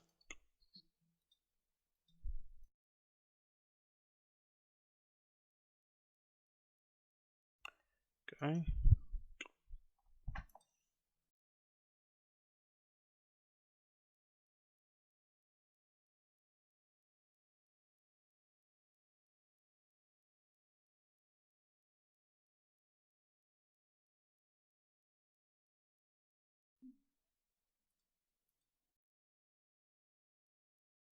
There we go.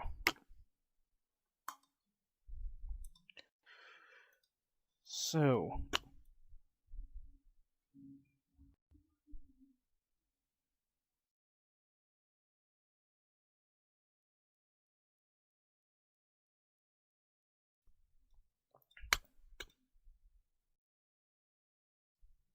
$55, $123, $60.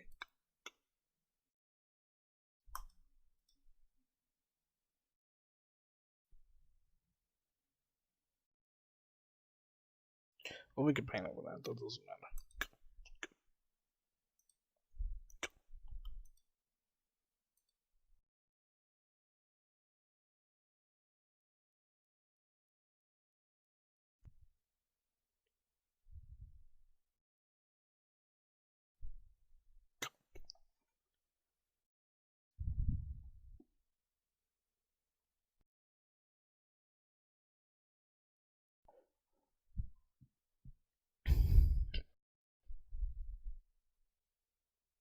Interesting.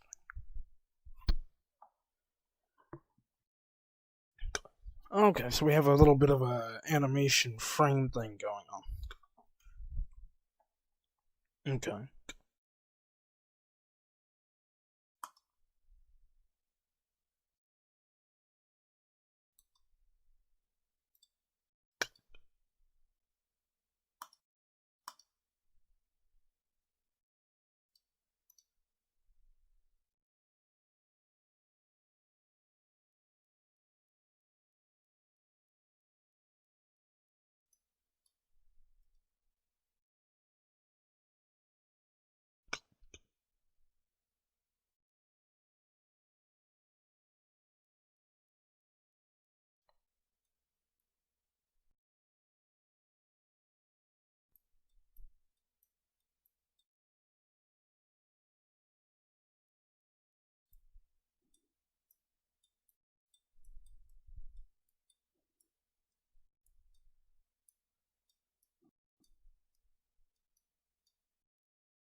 Okay.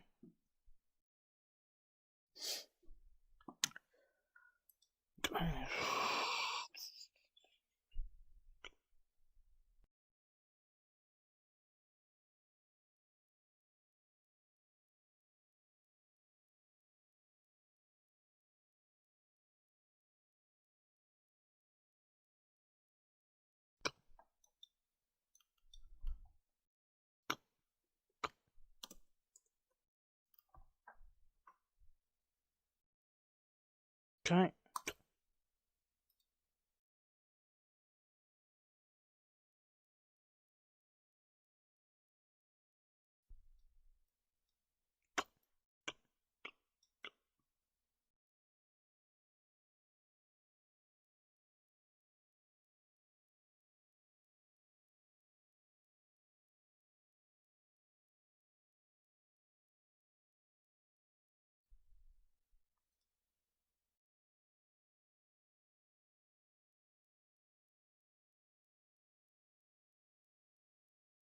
Oh?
No.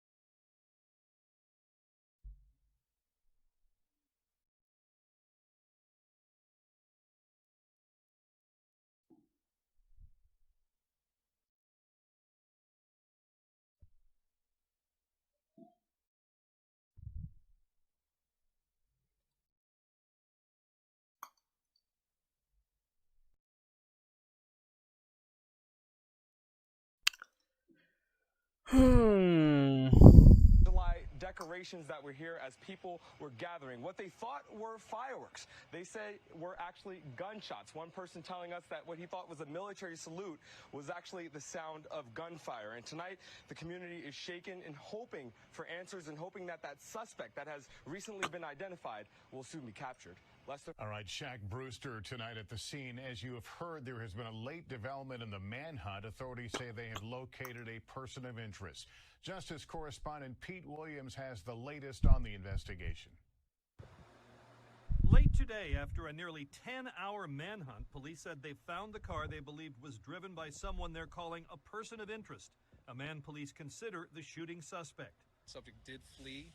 A brief pursuit went on. Ultimately, they were able to get the subject stopped at Wesley and 41 in Lake Forest. The subject was taken into custody without incident. They've identified him as 22-year-old Robert C. Cremo, known as Bobby. Police say he's also known as the rapper Awake. Police from Chicago and other communities rushed in to help. Along with federal agents, they joined hundreds of officers in an intensive search, launching aircraft and drones, deploying dog teams, and pleading for public tips. Officers fanned out from the scene of the parade, searching nearby buildings. Residents in the area were urged to stay in their homes. 2022 has brought a flood of high-profile mass shootings, more than 300 incidents in all so far this year. That's approaching a record number. Mass shootings in the U.S. have been on the rise since the beginning of the COVID pandemic. Public gatherings are especially difficult to secure, and the Department of Homeland Security has warned that the U.S. remains in a heightened threat environment with a mix of motives. Last November, a man plowed his SUV into a crowd gathered for the annual Christmas parade in just outside Milwaukee. 6 people were killed and more than 60 were hurt.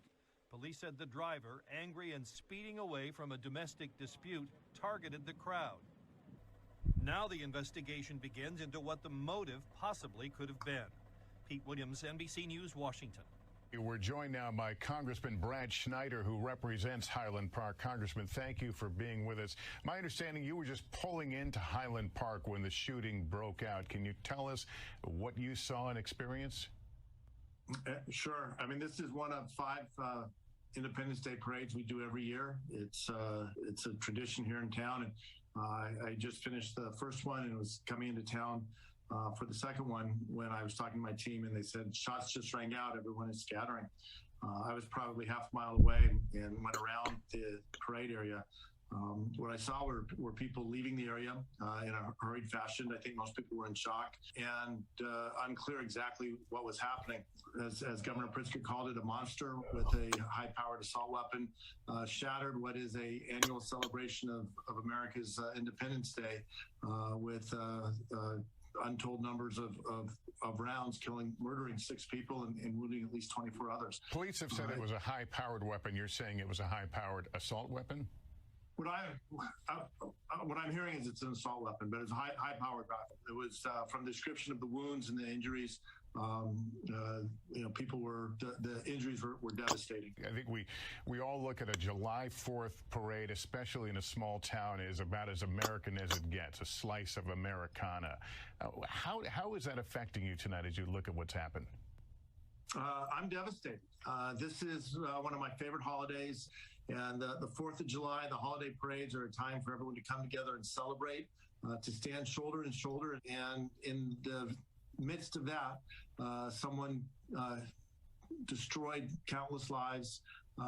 Community was shattered. A lot of people are grieving, and it will be a long time for this community to heal and recover. Well, we are all sad, and your community is going to struggle with this. Congressman Brad Schneider, thank you for taking the time. We appreciate it. Thank you. Glad to be able to join you. President Biden weighing in tonight, saying he was shocked by today's attack. Let's go right to White House correspondent Kelly O'Donnell. White House is responding to yet another mass shooting. Kelly?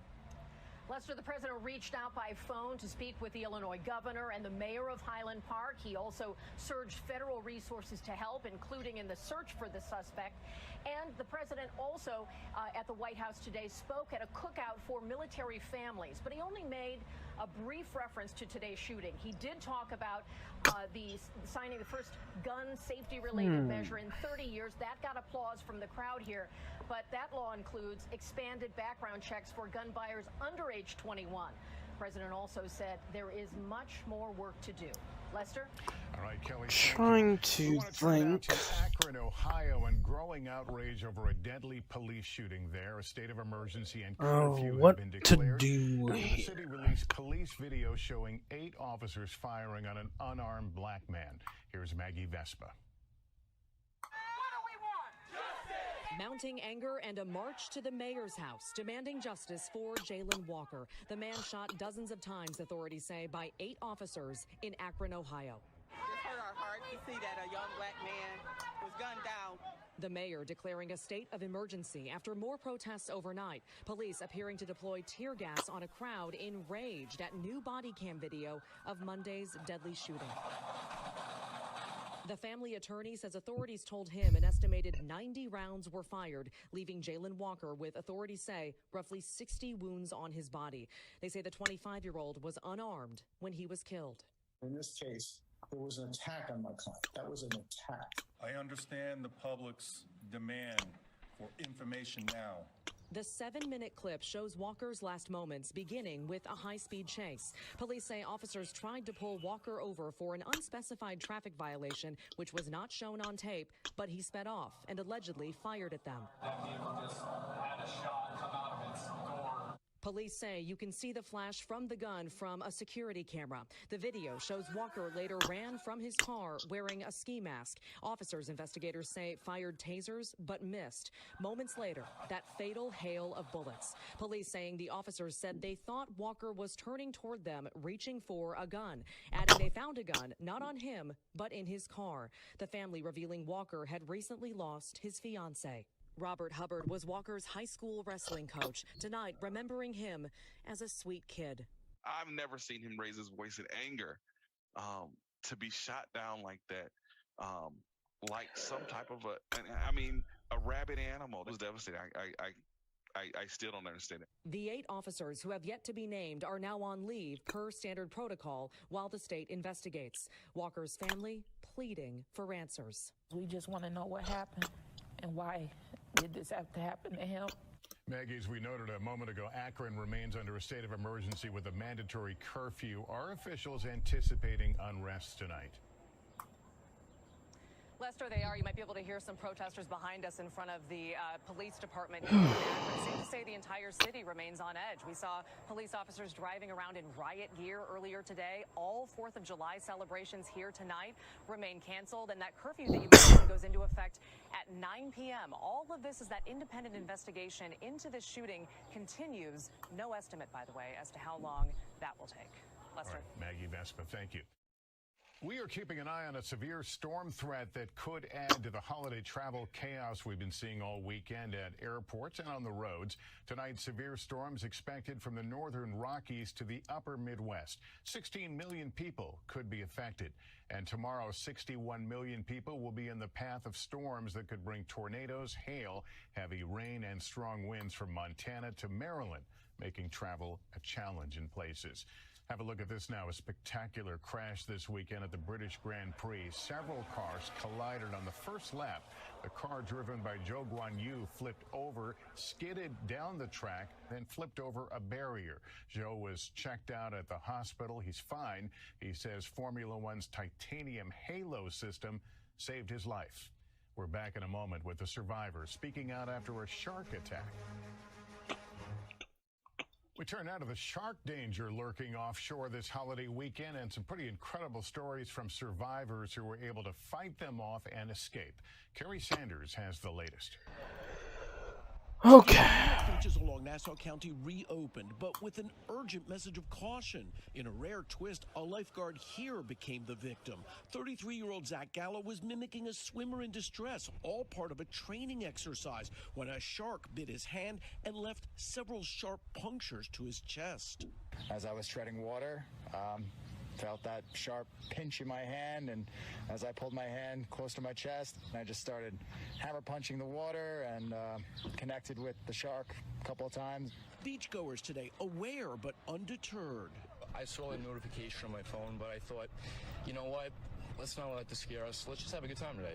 For perspective, records that date back almost 200 years show shark attacks are rare, the most happening around popular surfing beaches in Daytona and New Smyrna, Florida.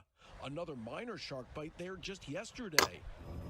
So while recent videos like this in the Gulf of Mexico are attention-grabbing, experts say the recent spate of attacks are most likely a consequence of more people in the water. Last week, 17-year-old Addison Bethea was snorkeling off the Florida Panhandle, hunting scallop, when a 9-foot bull shark like this one hit her right leg. Doctors say it will now have to be amputated. I did go into shock, and I passed out a lot, but I do remember it coming up to me, and I didn't really freak out. Like, obviously, I screamed for help. If the fireworks show you're going to is at the beach and you're there before the sun goes down, just remember, sharks actively feed close to shore at dusk. Kerry Sanders, NBC News, Fort Lauderdale.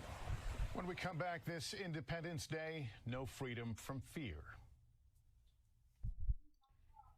Finally, tonight, as we celebrate our independence today, we also find ourselves dealing once again with a crisis that seems to have no end. And now we add Highland Park, Illinois to the list that no city, no town, no suburb wants to be on. Another shooter, another list of victims whose stories we will read and watch through tear-brimmed eyes. It's as if we're living through perpetual deja vu. Weren't we just there?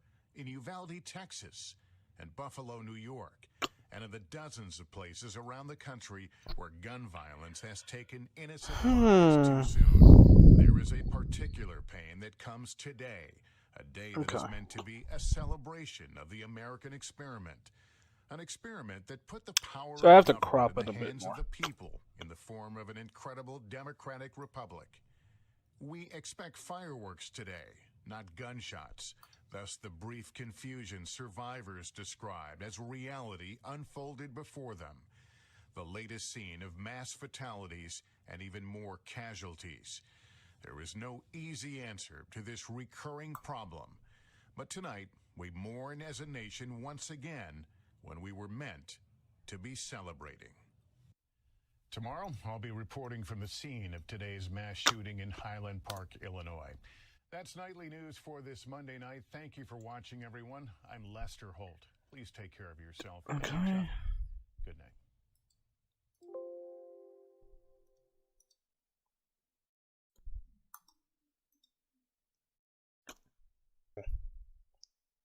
That's really good. Alright, you know what? I don't care. It's late at night.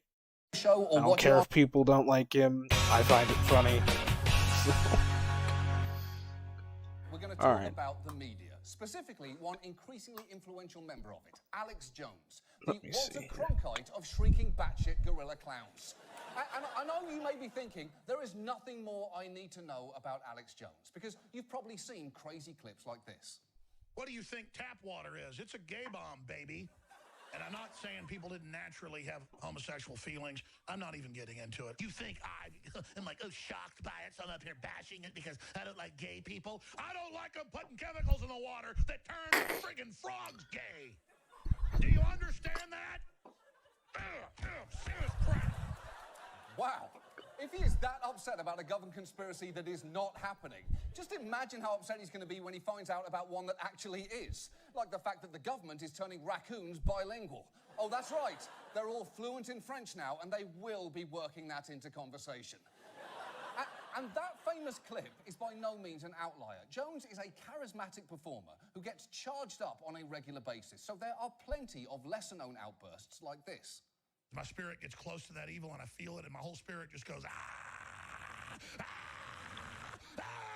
You call that crazy? That's not crazy. That's my will, my human spirit saying, crush those that would hurt the innocent. Go after the enemy. Build it. Be honorable. Crush the snakes under your feet. Well, at least now we know what Friday Night Lights would have looked like if they'd given Coach Taylor a nasty PCP. I'm honestly not sure. Go after the enemy. Crush the snakes under your feet. Cute. Oh God, the snakes everywhere. Stop those snakes, motherfucker. Do you?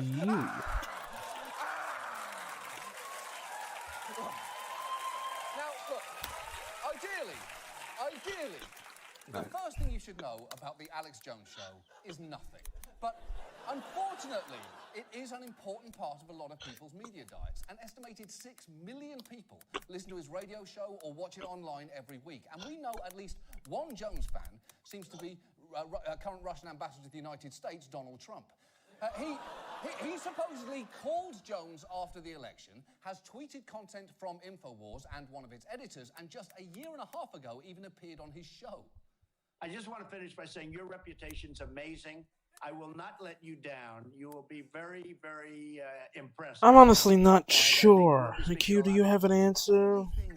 That 1.7 trillion IQ ability of yours. It is no wonder that Jones has been getting a lot of coverage recently. We even mentioned him on our first show of the season back in February, and in his response to it, he seemed a little annoyed with me. Otherwise. Your ratings are in the toilet. You're a joke. They brought you back revamped out of the gates to attack yours truly.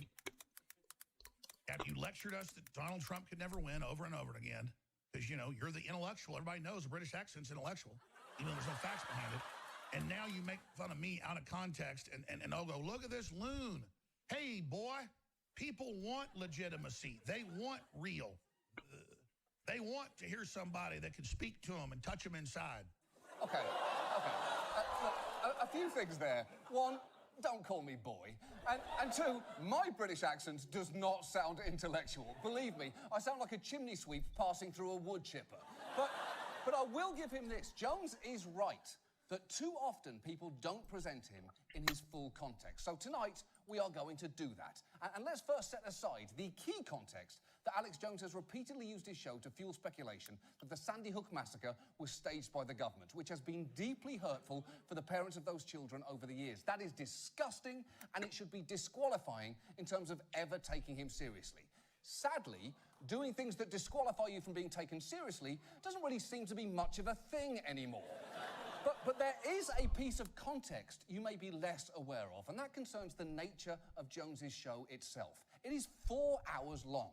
And if you tune into the whole thing, your most shocking discovery might be how frequently and shamelessly he pitches products that he sells. In fact, remember that clip from him earlier, yelling about snakes? Let's just go back to that and play it out a bit. Be honorable. Crush the snakes under your feet. Get behind me, Satan. Now, before I go any further, we got to fund this operation. We got the very best nutraceuticals out there. I don't know if I can run this for another week or so. We want to run it through the end of the month, but that's like 11 days. because I don't want it to sell out before more gets in. X2, the good halogen.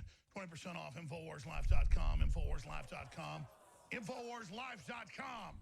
Whoa, that is a hard turn to make. The Satan-worshipping deep state globalists are going to murder you and your entire family. Open your eyes, sheeple. They are coming for you. They're coming for all of us.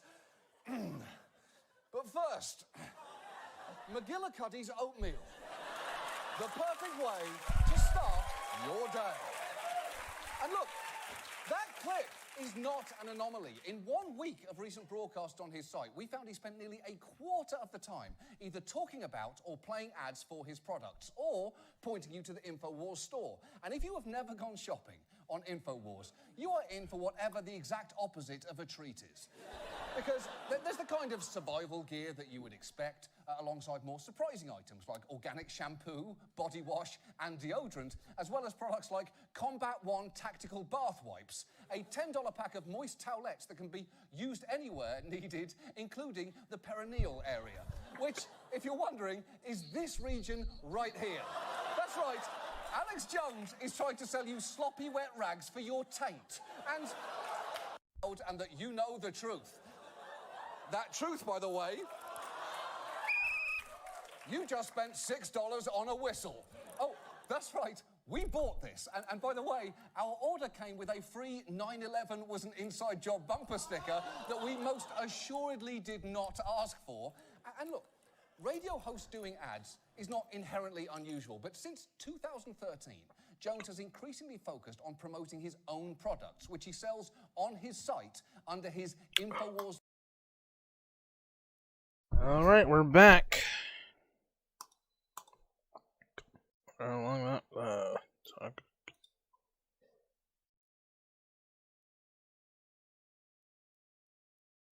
Stream not caught up yet.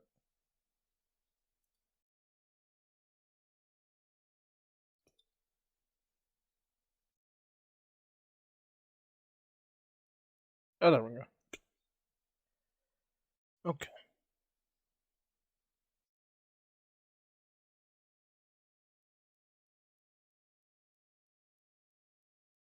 Oh no, is it gonna do the thing? It's gonna do the thing.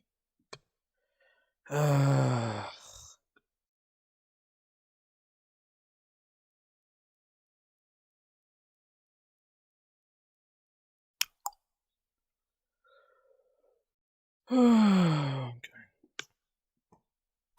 Let's get back to it.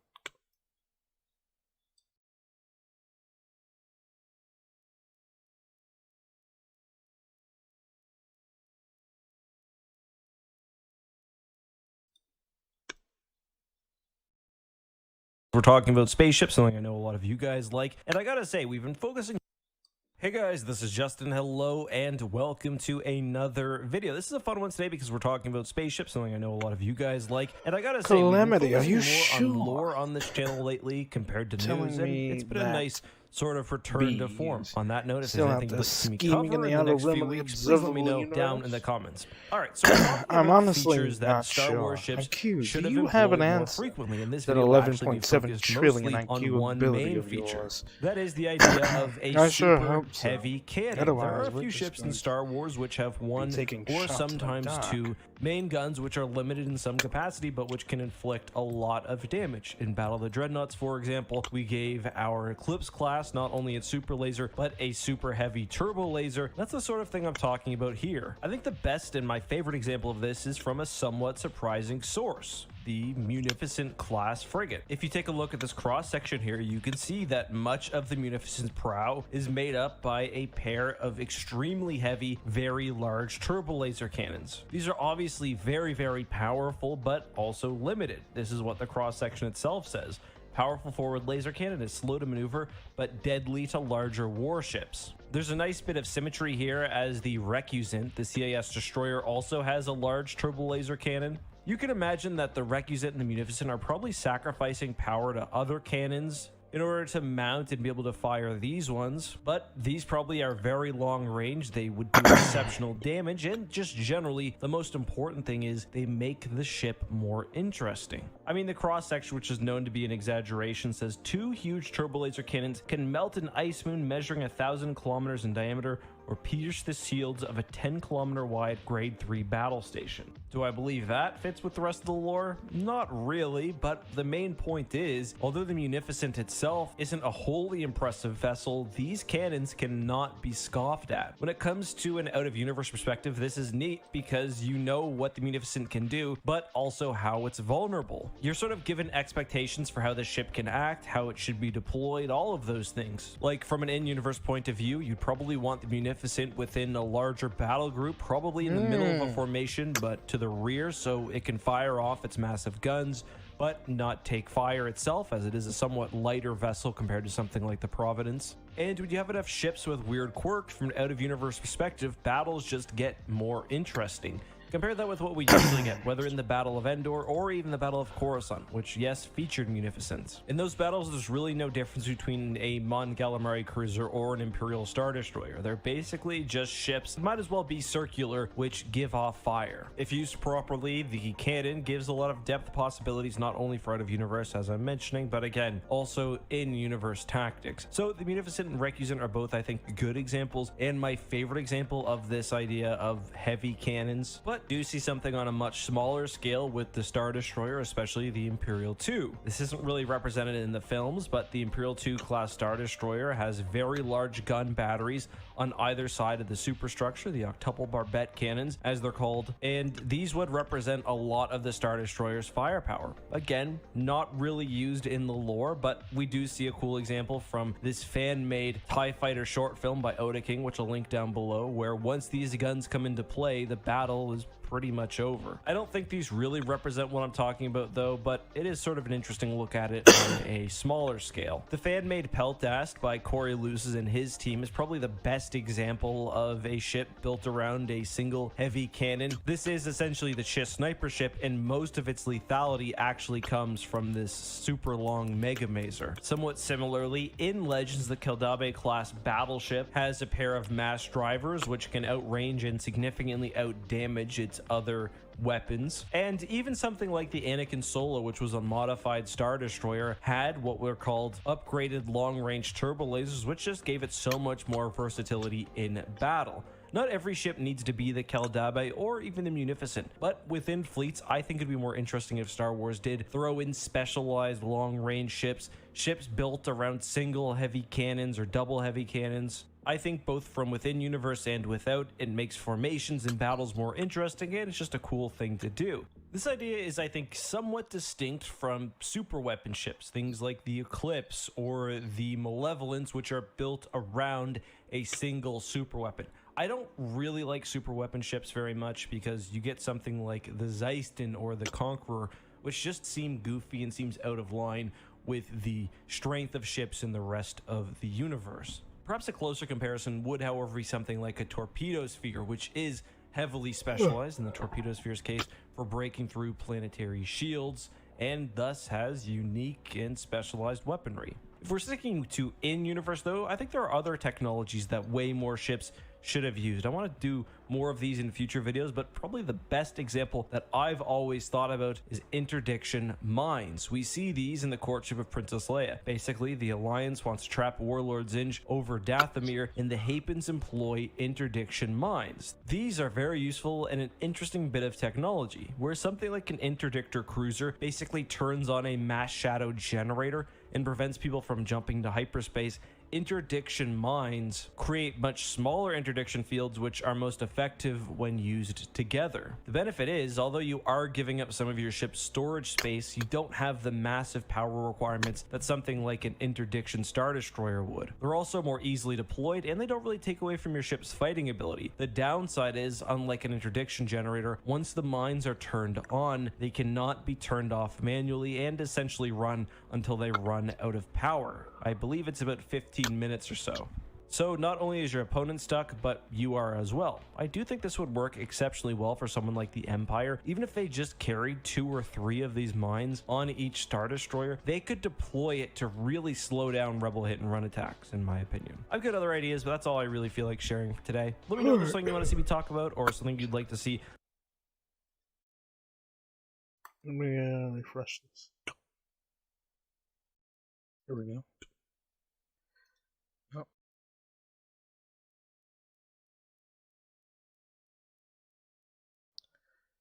Alright.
I've been debating talking about this topic for the last couple of days, but it's such an awful situation I really didn't want to. I was hoping that it would have settled down by now, but it's only been getting more popular, so I figured I might as well at least discuss it before it gets fully out of control.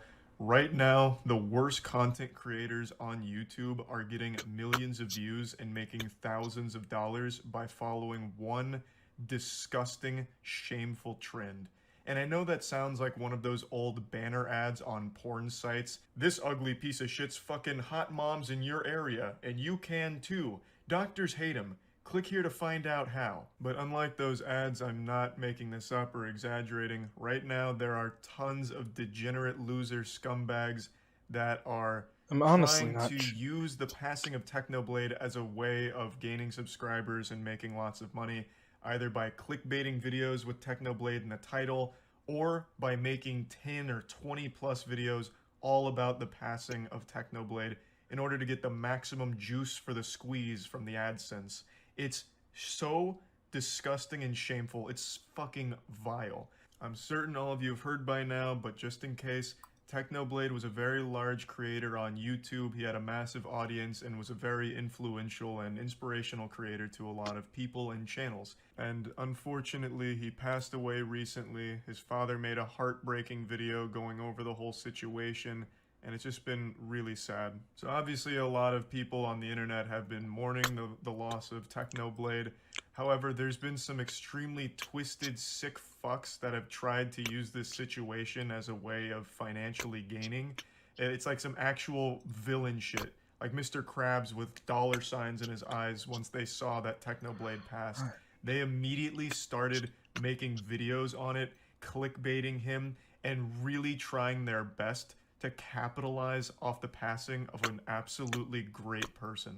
I'm not going to show you very many of them because obviously a lot of it is just done for the attention, like the rage clicks. They just want to farm as many views off it as possible, so I'm only going to show a couple here. This first example comes from a channel named It's Owen, and of course this video they posted isn't real, it's just clickbait. And I was actually familiar with this channel before they posted this video, because this channel was notorious for dog shit clickbait.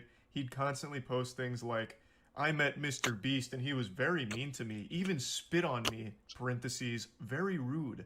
Or, Mr. Beast forgot to stop recording and his wiener fell out, yucky. Oh, and then also some shit like, a fan asked PewDiePie for an autograph and ended up in the hospital because PewDiePie beat him within an inch of his life, parentheses, not nice at all. Just awful garbage. I have more respect for shit stains in a gas station urinal than I do for Owen, but at least there's a happy ending here because Owen did get banned for this, and he's whining on Twitter about it right now. He checks in almost hourly to see if YouTube's decided to overturn their decision, and we can only pray they don't. Justice has at least been somewhat served with Owen being off the platform, but From what I understand, he actually has another account or even a couple other accounts. Going back on his Twitter timeline, it seems like he has a side hustle of creating YouTube accounts, posting absolutely abominable clickbait on them in order to gain subscribers quickly, and then selling those accounts, as well as the play buttons associated with them. I will say though, I am a little bit skeptical of the Twitter account here because it only has 560 followers despite the YouTube channel having almost 4 million. But I could also see why it wouldn't have any followers since his content is only clickbait that people click on for 10 seconds and then leave. Even like 4-year-old toddler baby brains on autoplay. And then they'll just accidentally subscribe. So they wouldn't exactly follow him to Twitter.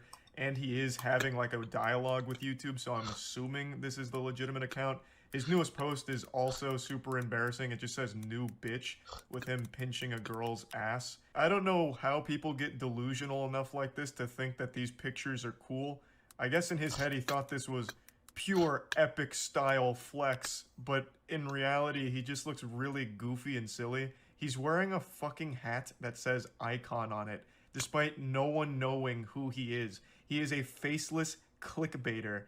And I wouldn't be surprised if this girl has no idea who he is. He just convinced her, like clickbaited her, into thinking that he was the brother of Napoleon Dynamite. But of course, Owen isn't alone in being this shameless. Yes, he was a massive hemorrhoid that YouTube has thankfully removed, but there's still plenty more plaguing the butthole of the platform. I'm not going to show many others, but there are a ton of other YouTubers that are making content just like Owen did that he got banned for.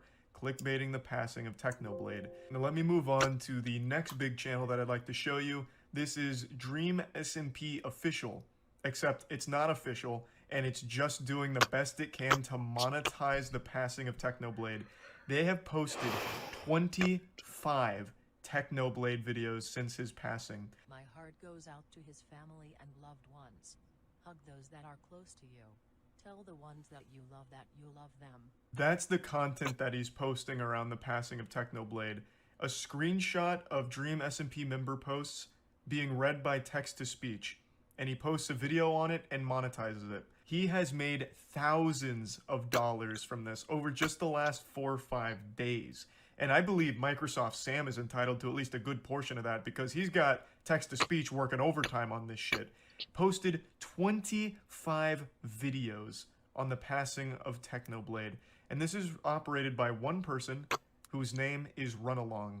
And they were confronted in Discord about it. This is confirmed to be run by Runalong because if you click the Twitter associated with his account, it goes to his Twitter and the Discord. So it is not actually owned and operated by Dream SMP. It is just someone that's piggybacking off it and profiting big time. So in a Discord interaction, a user says, why don't you have the charity link to the side? Like, look at this video by Techno. And they mention the feature where you can add fundraisers to videos, which immediately put a donation option for viewers, which is right to the side of the video. It's used by a lot of people. And when asked about this, Runalong says, people can donate with or without it. I'm still giving a portion of my money away. Going a bit deeper, he says that he'll provide screenshots as well when he receives it. To which they respond, but I have another question. Why so many videos about Techno? I counted 17, so this is probably like 4 hours old because he's already posted an additional 8 videos since this interaction. I understand it's important in breaking news, but 17 is so many. He says, the more I get, the more I can give back. And to which they respond, and the more goes into your own pocket too. Which is absolutely correct. Since he's only giving a portion away, the more videos he makes taking advantage of Techno's passing, which is such a fucked up thing to even say out loud, the more he does that, the more money he is making. And yeah, I suppose by extension, the more money he gives away to charity, assuming he even does that, which I highly doubt. But regardless, this is dog shit. Every person right now, YouTube commentators who have made 9 or 10 videos on Techno's passing, all of them are hiding behind this, I'm giving the money to charity though, so I'm a good guy thing. All of them are using it as a way of deflecting criticism, when in reality it's blatantly obvious all of them are vultures trying to use this situation as a way of gaining subscribers and engagement. That's just the pure factual meat of it right there. There is no way of justifying making 9 or 10 or 25 videos on a tragic situation like the Technoblade situation. There's just no way of ever convincing me that what you're doing actually has a noble cause. There's one commentator in particular who's been in some hot water recently, being called out by a lot of different channels. I'm not going to show them because, again, mainly they do these things for attention and just cheap clicks. And plus, I don't want anyone to go over and harass them or anything. But they've posted, I believe, 9 or 10, maybe even 11 videos all on techno. And they have been trying to take this high road of all of the money that these are generating is going to charity. And then they gave an update saying, we've raised like $1,000 for charity thanks to these videos. But the videos have like, in total, like 3 million views. So bare minimum, that should be like 2.5 to 3K. So they're already being disingenuous with what they're actually making off the situation. All of them are using this as a way of milking a very great YouTuber's unfortunate passing. And they know it, the audience knows it, but they're trying their absolute best to spin it in a way that helps them sleep at night or doesn't make them look like an irredeemable piece of shit to their audience. As this was rendering, I think it's only fair that I mention that the YouTuber I'm referencing posted a video showing that they donated 3K to the charity in the Technoblade tribute. The videos actually earned about 2.7K, which he showed, and then he put in an extra 300 of his own money to get to 3K. And that's cool, that's good, money going to charity. But it doesn't at all change my opinion of him or what he was doing. It doesn't matter if you give every penny that those videos generate to a charity, because that's not the only way you're profiting from the situation. This commentary channel I just mentioned has gained 16,000 subscribers over the last 4 days, where usually they experience 1,000 subscribers per month. So in 4 days, they have 16x'd their normal monthly gain. That's fucking wild. What are you gonna do? Start donating subscribers to a charity as well to make up for it? You're not the good guy, no matter how hard you pretend to be. It's more than just profiting like actual dollars from AdSense. You have gained so many subscribers off of this situation. And even if all of the videos were not monetized, like if all of the Dream SMP videos weren't monetized, all 25 of them had no monetization at all, same with the commentary videos, even if none of them were monetized, you are still directly putting your mouth on the teats of this, milking it and capitalizing off of it. It's always great to celebrate a donation to a good cause, but that doesn't mean you have to celebrate the person that did it. Now, I want to make it clear before things get mixed up here, I don't think there's anything wrong with making a video on Technoblade, like a tribute to Technoblade, talking about them, going over what they meant to you, as well as just the internet as a whole. I think all of that's very positive and wholesome and can be great. And donating the money that those videos make through AdSense to charity is even better. But there is never a situation where you're gonna do that 8, 9, 10 times genuinely. Like, there's just no reason for it. That's milking it. That's taking advantage of it for your own personal gain. There's being respectful, and then there's being shameful. And it's very clear where most of these fall. Videos like what I just showed you from Dream SMP, from Owen, as well as touched on from commentators, where it's exceeding like this crazy amount of content all surrounding a tragedy, that's absolutely milking it and being disrespectful. And while we're already on this topic, there's another really awful trend that I want to bring up in this same general ballpark, and this happens with every celebrity passing ever on YouTube. There's always going to be those children that come from loveless, broken homes that'll make a video talking about why it's a good thing we're just going to be or summoning that dead celebrity at 3 a.m. or they're in hell, burning in hell, all of that awful, disgusting shit. That's unfortunately been happening with Technoblade. Honestly, I'm honestly not sure. Elizabeth, do you have an answer? People have been sharing it in order to go to the video and leave hate messages. I don't know, that sounds good. Elizabeth, kind of like Elizabeth, Eliza, IQ, Elizabeth Quadrant. I don't know. Something that sounds similar. Elizabeth was what I came to mind. Oh. My Twitch is just giving way. What happened on Twitch?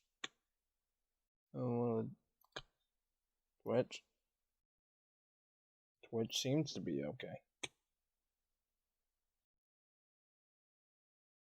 Been doing this for 5 hours. Oh boy.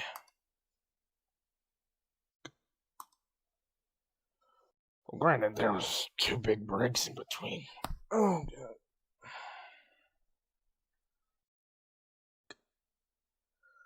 Okay. I mean, we could adjust the crop a little bit.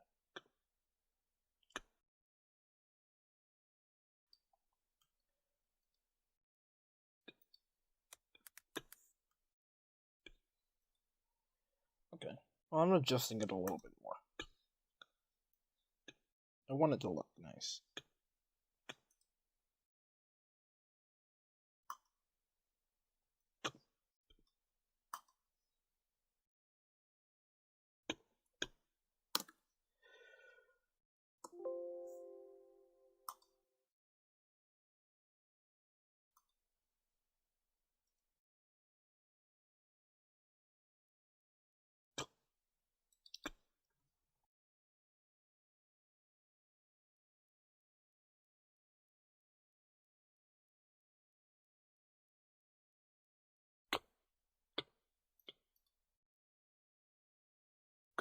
Okay.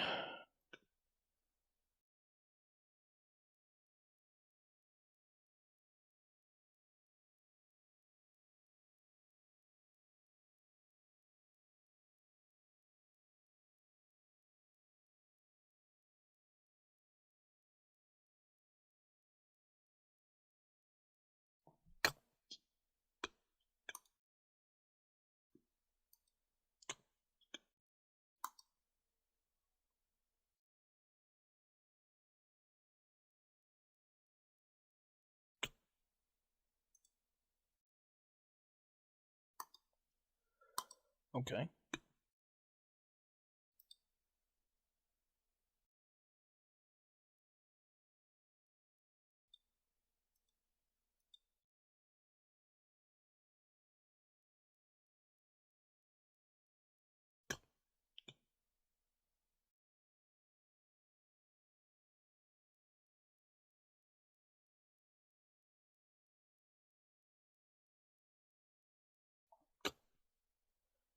Okay. Oh. There we go.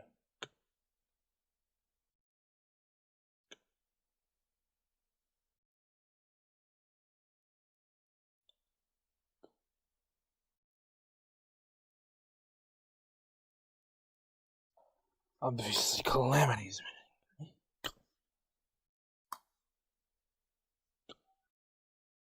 Calamity's angry. Beatrice, I mean, it's been 3 arcs since, so. Trying to do characterization. It's the middle of a conversation into, like, right before the last arc of the base story. But I'm trying to make it sound understandable while you not specifically knowing anything about them. Because the next part and everything after this is essentially pure information. And then we jump into the flash of light, then we jump into the special character going to the special location. But as you can see, so far it's doing an amazing job. And I do mean that. Like, look at that.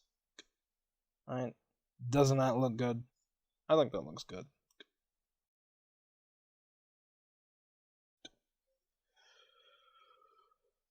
The problems come in when you're trying to depict, oh, the logo up here, oh, the panel that's telling you that it's on the monitor screen, and like the transition basically from this into this. Honestly, though, that looks so nice to me. I don't know, so clean. It looks like it's like been perfectly aligned.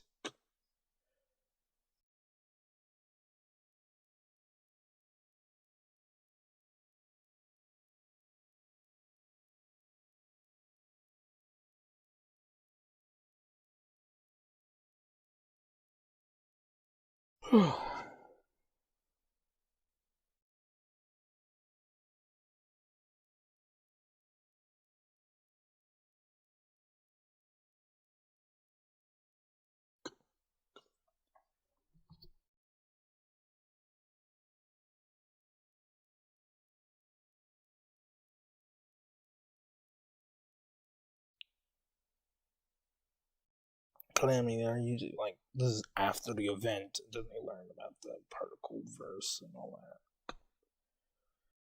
Just trying to analyze it. I mean, honestly, just the entire editing deal here, I think, is really good. I think I did a really good job here so far. I mean, just look how crisp that is! Oh my god, man. That is so crisp to me. I don't know if people agree or not, but like, to me that's like, oh. Okay, so it's coming on.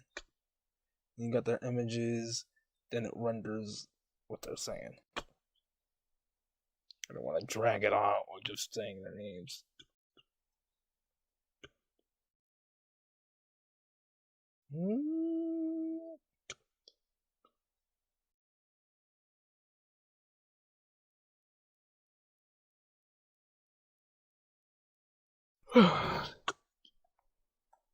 And now a simple green filter will suffice.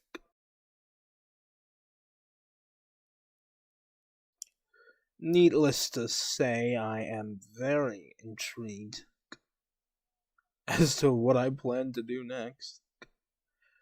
Will those other images also have a green filter? That is a great question.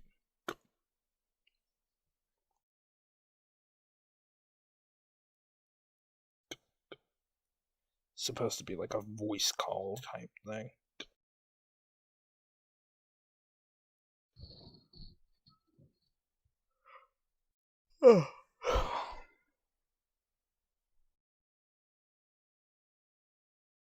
Yeah, the font won't necessarily be consistent.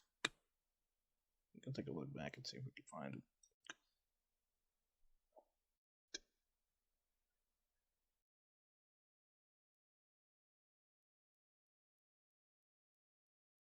I'm not really worried about font types as much as I'm worried about the comic itself. I don't think people care too much about the font types, unless other than it looking nice and that people can tell what's going on.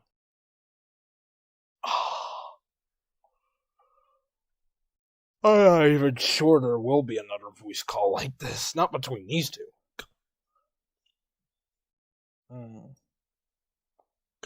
Surely not. Because IQ's explaining it. This is literally just to serve as an introduction. It's like the middle part of the freaking prologue. You've got the starting part with the logo at the top and all that, and then you work your way down.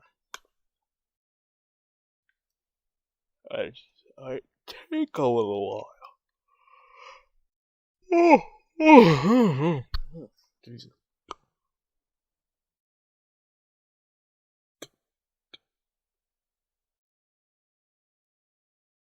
But apparently, this has so many pixels. Now it's become a 4K image. It's become a 4K image because of how long quality is. Which is really good. It means you won't miss out on any of the details.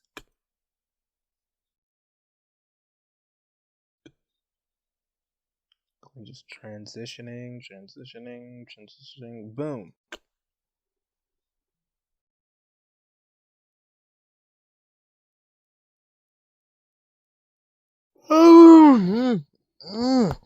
Wow, I am tired already, eh? Alright, well, on to the next part, I suppose.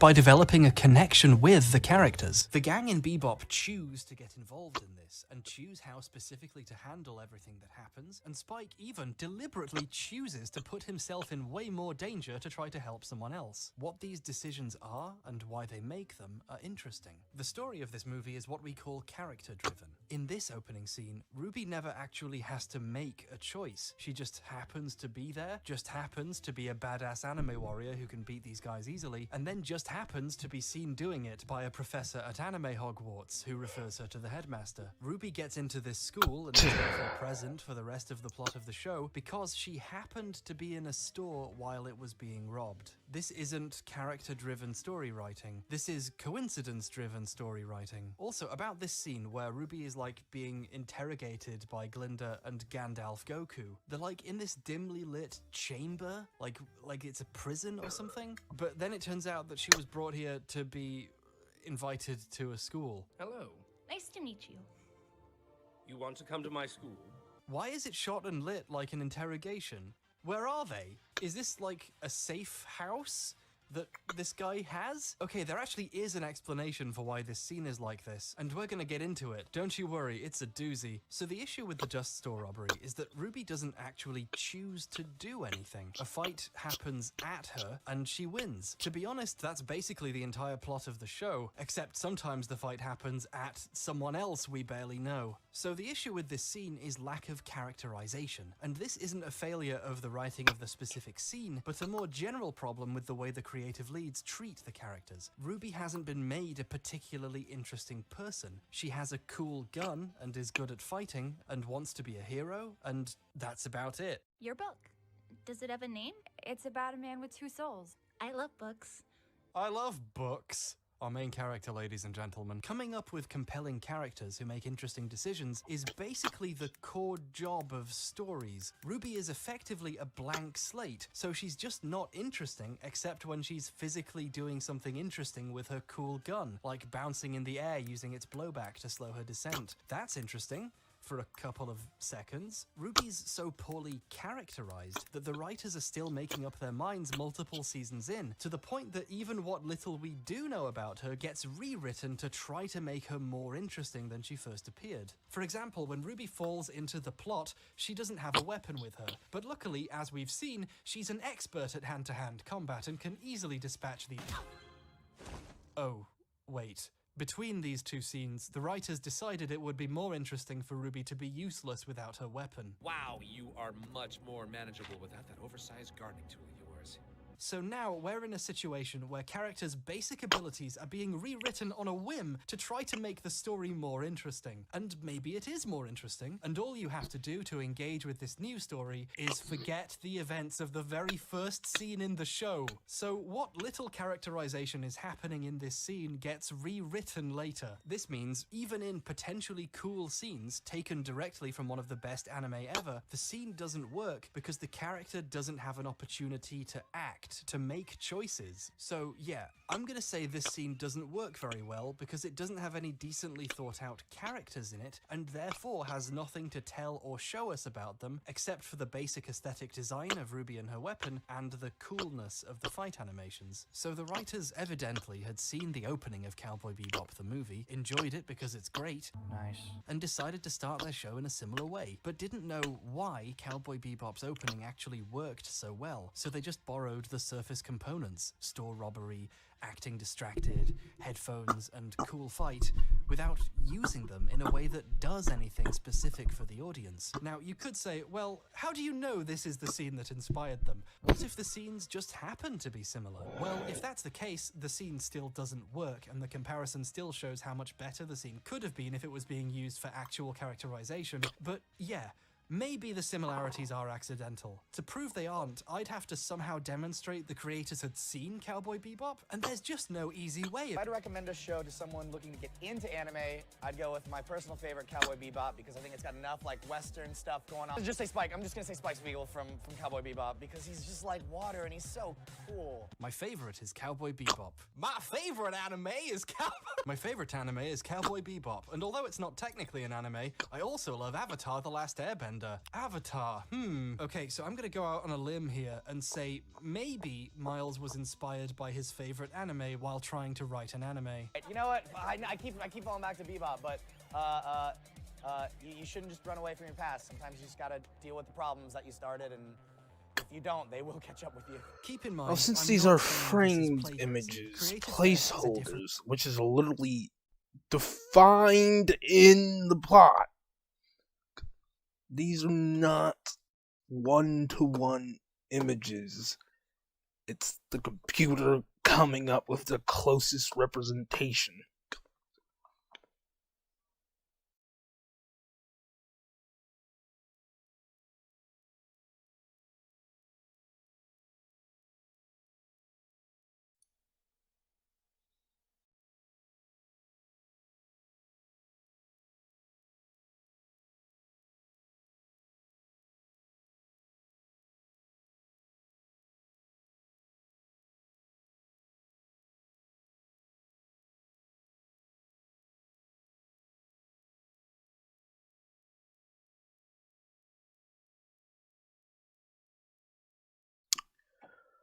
Oh no, we're gonna try to sketch it. Honestly, at that point, it's just gonna ruin the aesthetic. These images here will not be sketched. They will be filtered. Which, I mean, suppose some people think are the same thing when it comes to my sketching material, but it really is not. Anywho's, we need to make this into a thing. Oh. Psycho.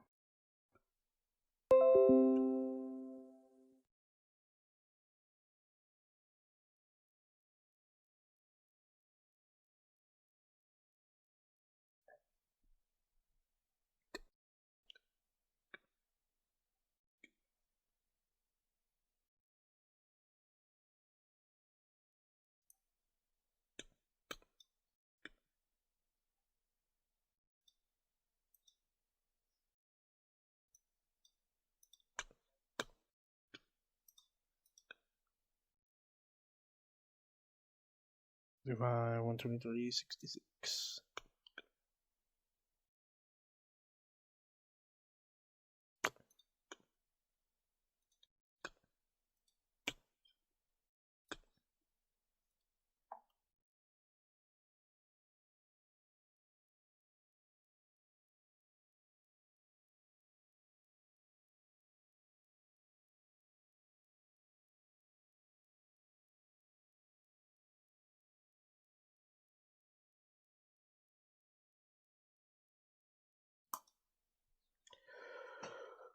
Okay. Yeah. Credit to showmakers and whatnot.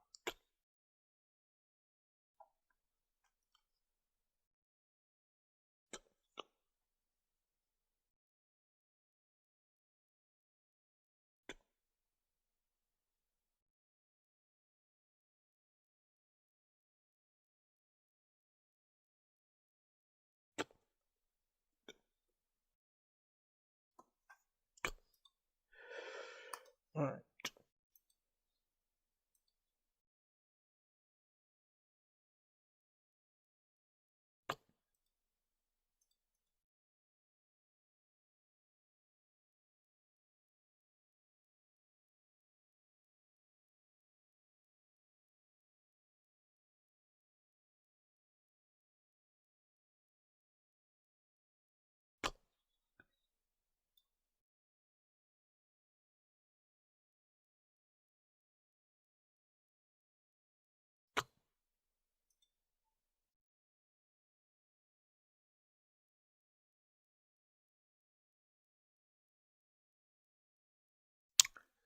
Oh no.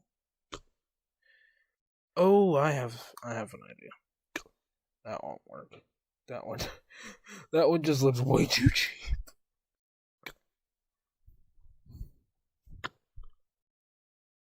Okay.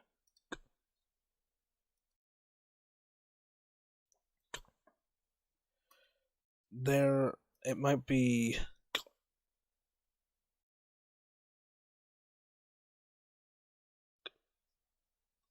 it might actually be another image I have around here somewhere.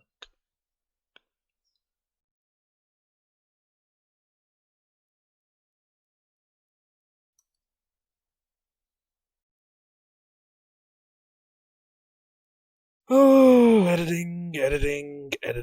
Edit until you freaking drop, baby. Oh god.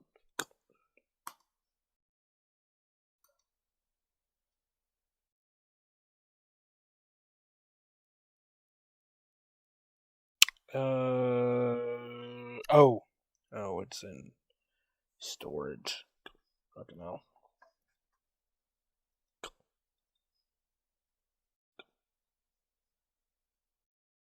There she is.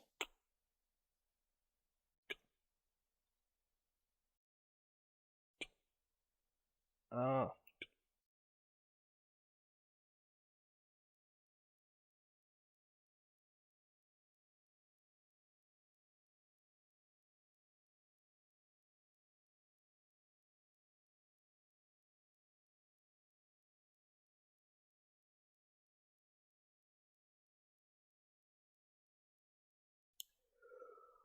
Okay.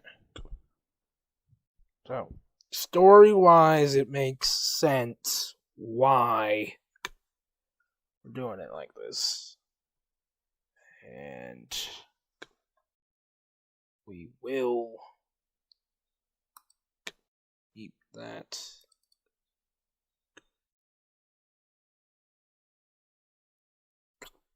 We'll list whoever is in the image as a source as well. It's just that for the sake of convenience here, since it is just the prologue, we are not going to be sketchifying them.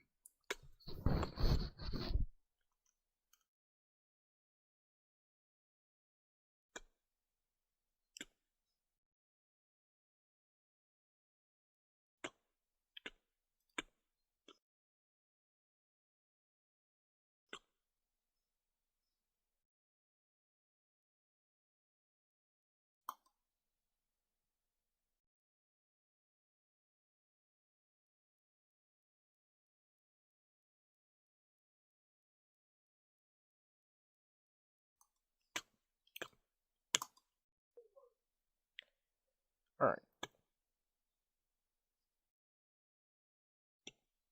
We can crop that out.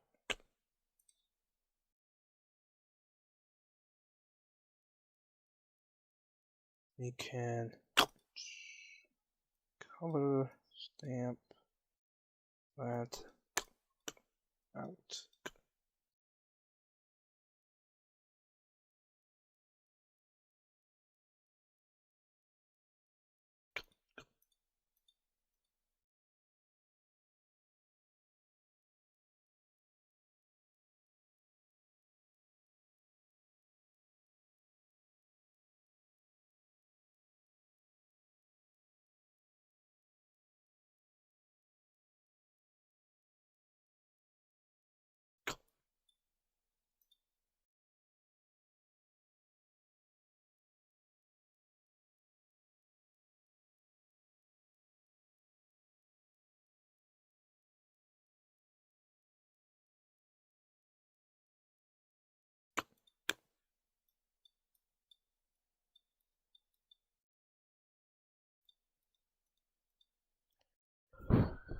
Yeah.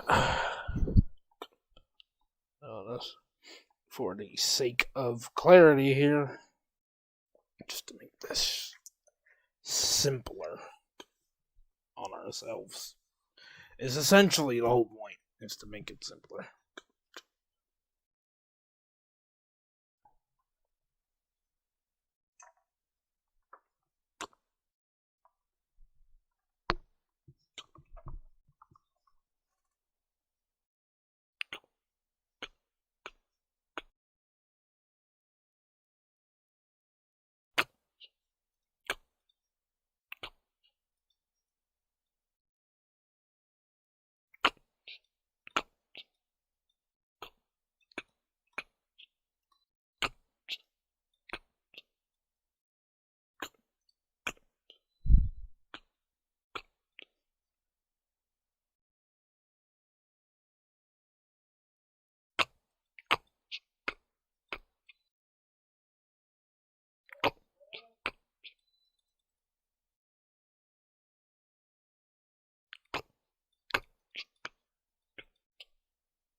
Alright.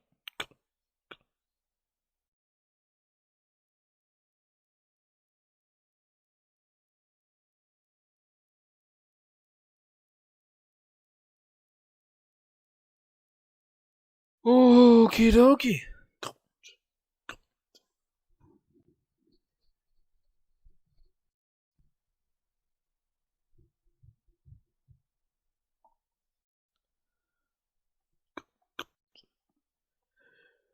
Oh, hey, we don't have to source the My Hero Academia anime. We just have to source a webtoon, the Pinterest thing, and whatever the hell it's called, the Twitch account. Yeah, perfect.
No.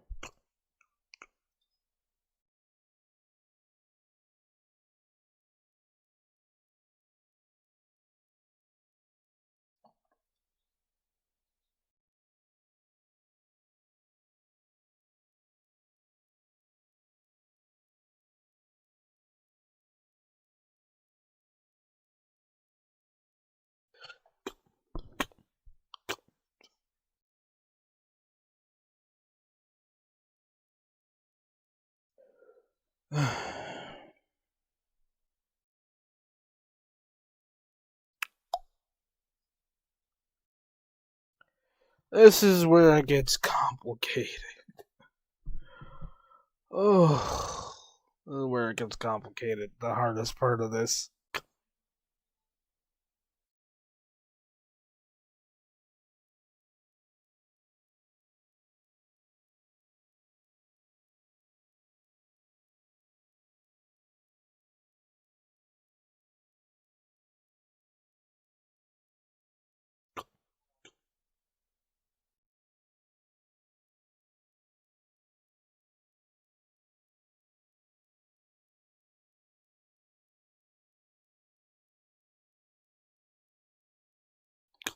Alright.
Swear it does get a bit harder, eh? Yeah.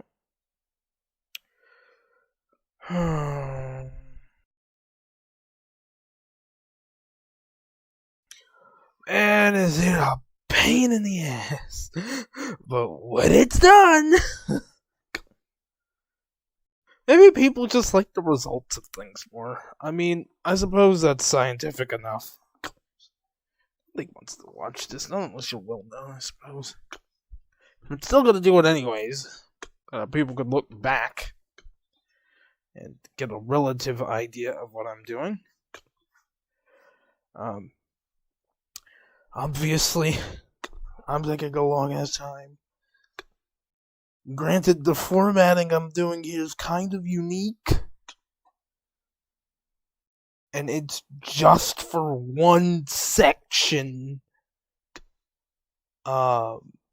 These characters appear and stuff. I don't know if I'll do the codec call again. I do have another image for a codec call. But honestly, the story doesn't lend itself to another codec call. This codec call is here for a specific reason. The images are looking like this and are sketched, are not being sketched, but filtered for a specific purpose. Story-wise, they don't have proper images. They don't know. This is a connection that can go out at any time. It's not stable. Right now, you've got a good connection. But that ain't gonna last. The end, it'll disconnect. And just to further enable that, these are most likely not the actual images of the characters themselves. These are placeholders put in by the computer.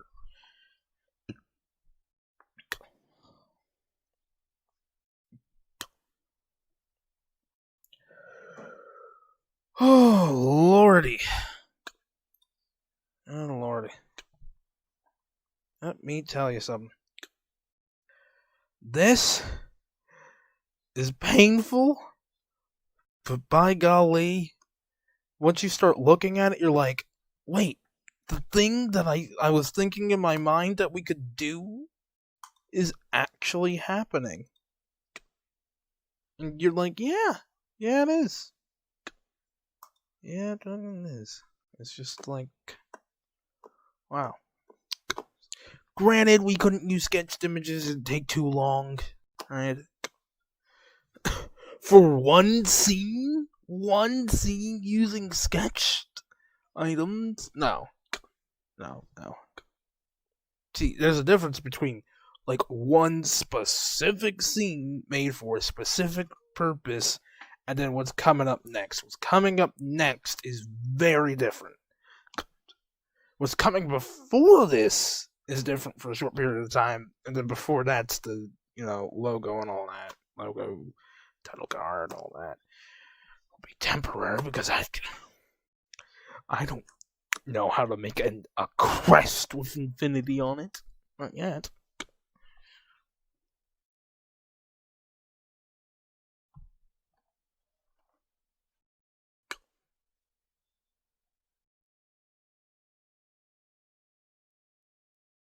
Oh, you'll see. You'll see. And this is another recording just to show. Oh, that just took you a few seconds, didn't it? Well, gee, let's look at the stream time. What's the stream time right now? Oh, that's right.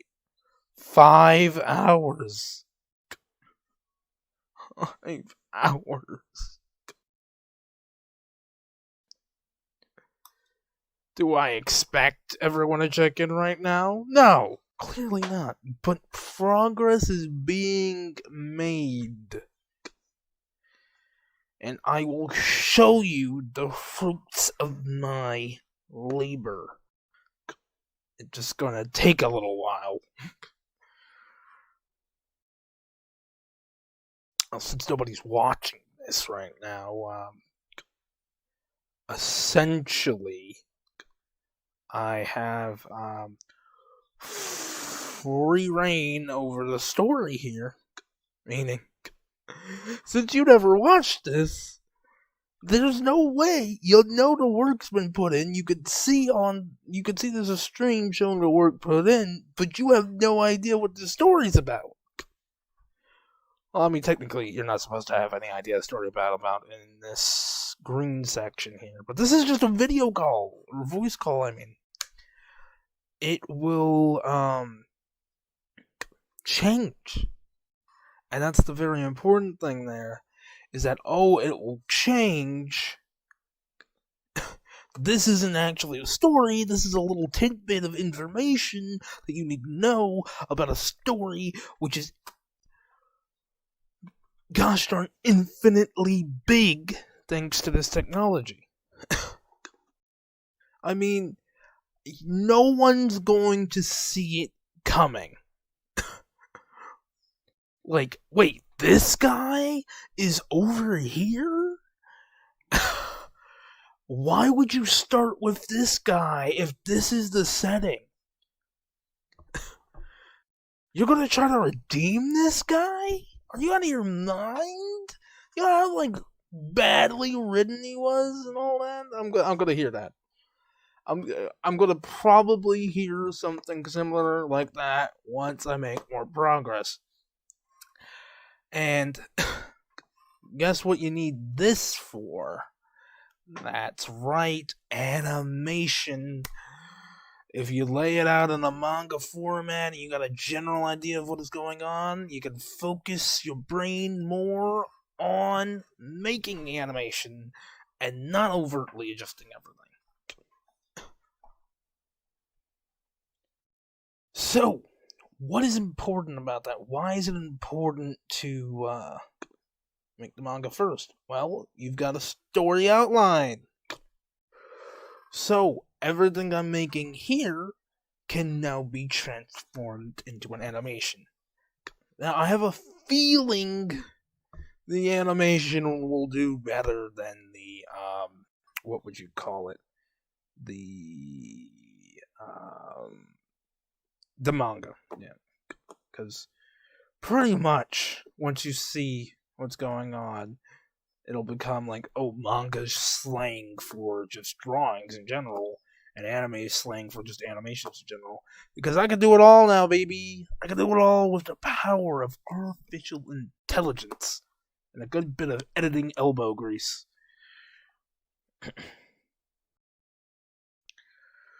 Just takes time, but I bet you anything, it takes a lot less time than you might be expecting it to. I still have to adjust this image though. Okay, there we go. That would have bothered me.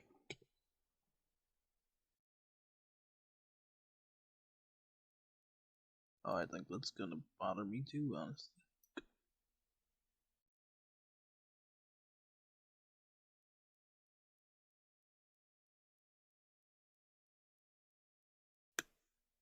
Hold on.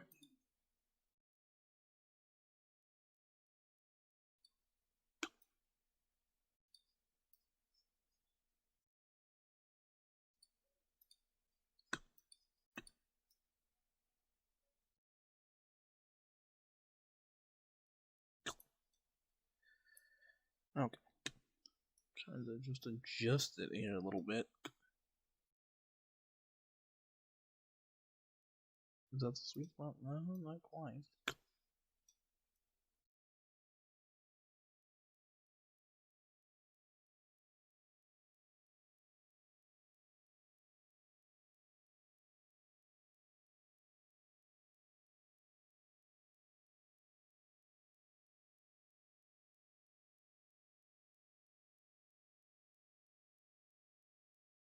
Okay.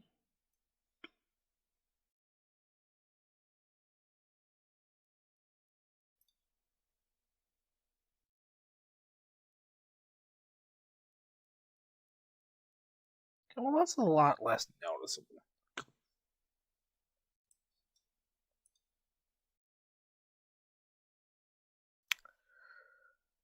different thing entirely. I'm saying this is derivative and doesn't even replicate the thing it's trying to. It's certainly not wrong to draw inspiration from other works you like, or even pay deliberate homage to things you enjoy or which seem fitting to reference in a scene. I mean, Cowboy Bebop does this all the time, and the convenience store scene actually references Pulp Fiction, when one of the robbers they don't know about comes out of the bathroom and surprises them, which happens literally 3 times in Pulp Fiction. I'm gonna take a shit. Pretty sure this is a reference, and I should know, I had a lot of very long arguments on now deleted fan forums about whether this counts. And let me just say to Mazin Kaiser X, if you're still out there, I have a YouTube channel now, so fuck you, you little Philistine. I win. What I'm getting at here is that firstly, I've always been cool, but also that there's nothing wrong with wearing your inspiration on your sleeve. What is wrong is doing it without understanding what made the original thing work, because now it's not a cool introduction to a character, story, and setting inspired by another good thing. It's a weird, clunky, and unnecessary scene whose best feature is it reminds people of Cowboy Bebop. But Ruby doesn't just remind me of Bebop, it reminds me of a lot of other anime, and this is a result of the show's design. And then the next day he was like, hey, we should make an anime. So, as prep before writing the show, Monty gave the writers some homework. Anime homework. I went to Kerry and I gave him anime homework. If you want to be on this, you should do some anime homework. So I just started giving him shows to watch that we could, work comparatively to. And then Miles was the second person onto this, where I would give him anime homework. Yeah. Watch this show if you want to be part of it. Now, I don't like admitting this, I'm kind of secretive about it, but I've seen a lot of anime in my time, and I know a bit about it. I'd like to think no one's noticed this about me, but we've somehow finally reached a place where proper criticism of a piece of media relies on using that knowledge, a concept which terrifies me. But with the benefit of your trust, we'll come out the other side having learned more and improved our analytical technique. So, in the name of science, let's punch this plate of spaghetti in order to reverse engineer it to its component ingredients and find out what's really going on. It's a reference, but I'm also making a clever metaphor for analysis.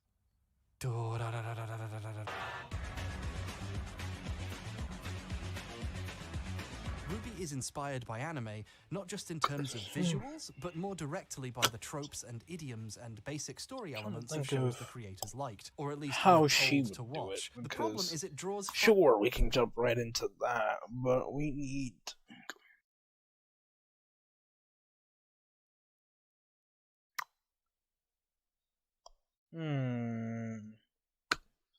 What is that, 40, right?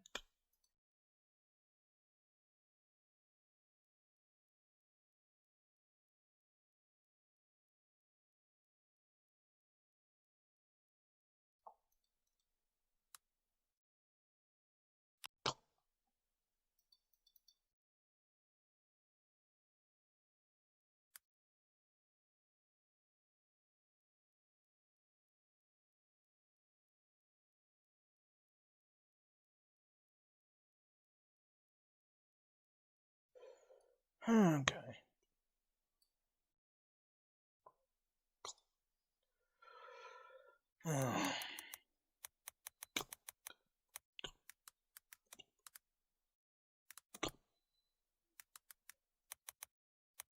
Oh, I should use word counter.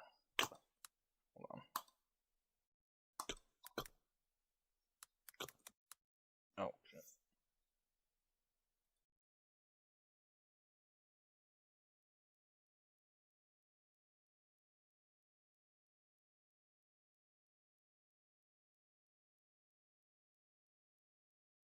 Okay.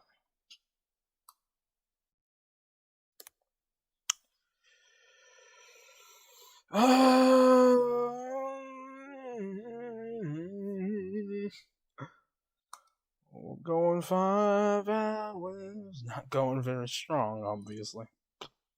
We are going. Wow.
Jeez.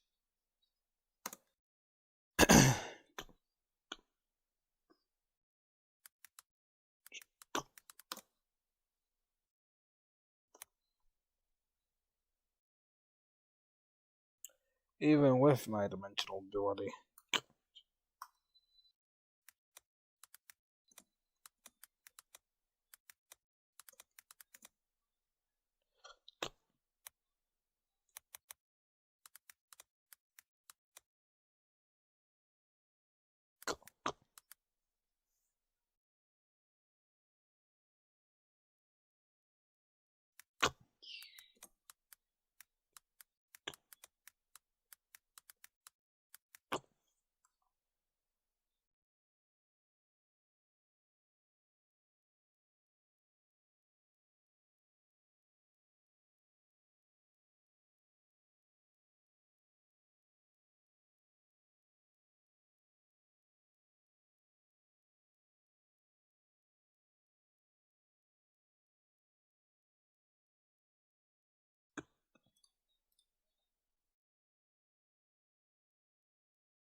It's a bit of a hard topic to explain.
Well, it's a bit of a hard topic to explain, primarily due to the fact that we don't have any solid evidence of this specific situation. Even with my dimensional ability, all I can give you is my hypothesis based on what seems to have occurred.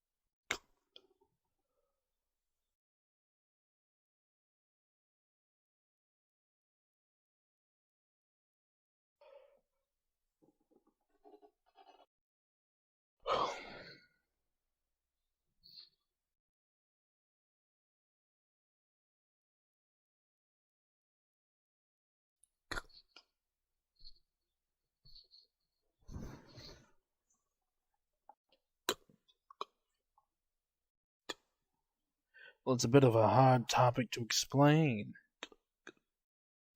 Primarily due to the fact that we don't have any solid evidence of this specific situation. Even with my dimensional ability, all I can give you,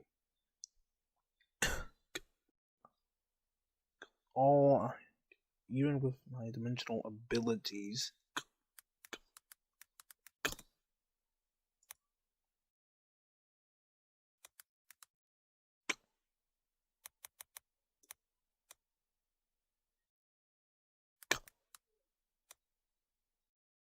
all I can give you is my hypothesis based on what seems to have occurred.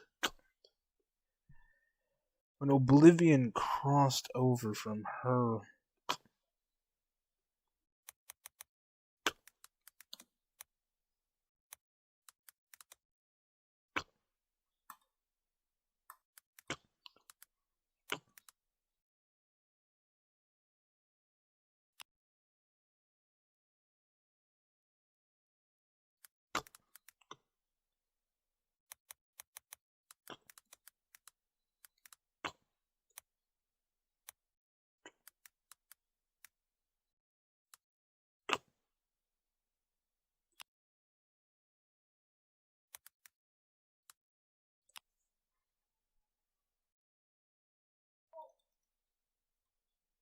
guy.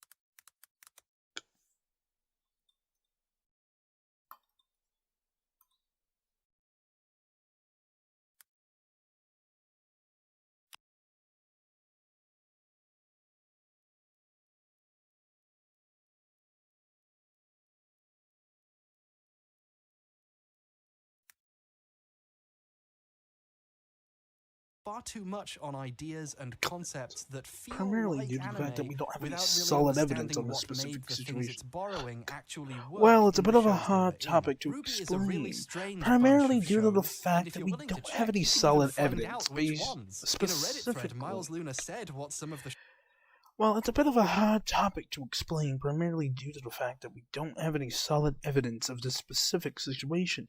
Even with my dimensional abilities, all I can give you is my hypothesis based on what seems to have occurred when Oblivion crossed over from her realm into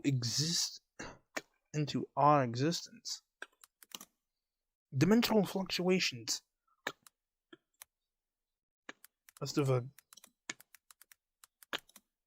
causing abnormalities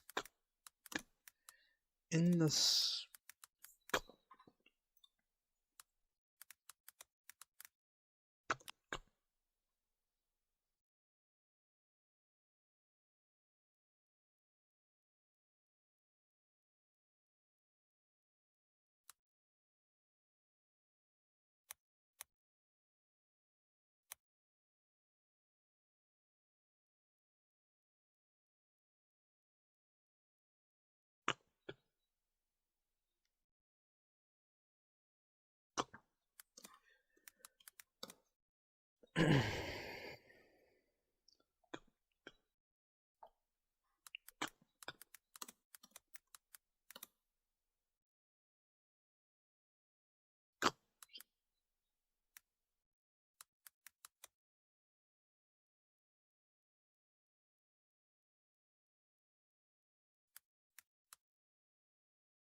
The dimensional fluctuations.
Oh boy.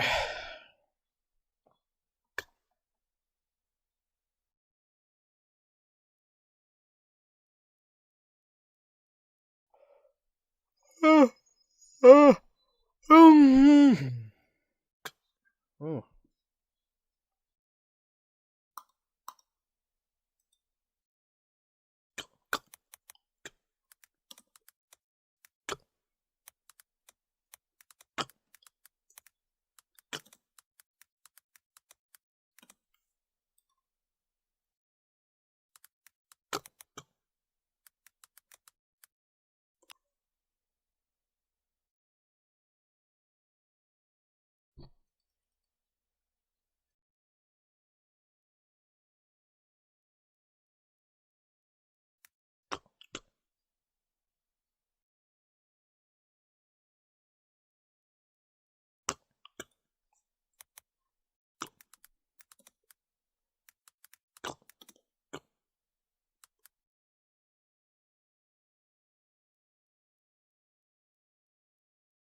Of 20 quintillion.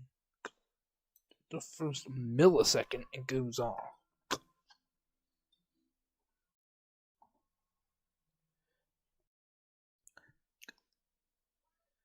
Dimensional fluctuations.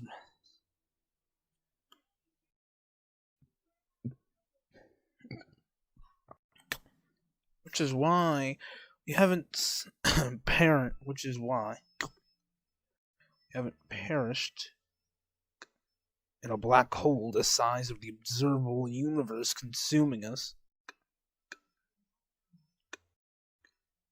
This is why we haven't perished in a black hole the size of the observable universe consuming us, or it exploding prematurely due to some twisted version of Hawking radiation. It'd have the force of 20 quintillion megatons of TNT in just the first millisecond it goes off.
I think we made some progress there.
Well, it's a bit of a hard topic to explain, primarily due to the fact that we don't have any solid evidence of this specific situation.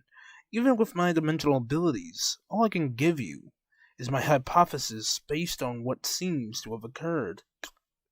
When Oblivion crossed over from her realm into our existence, dimensional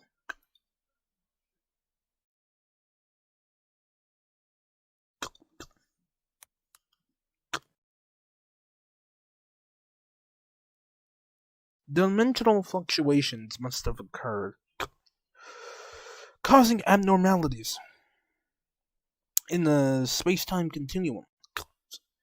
This caused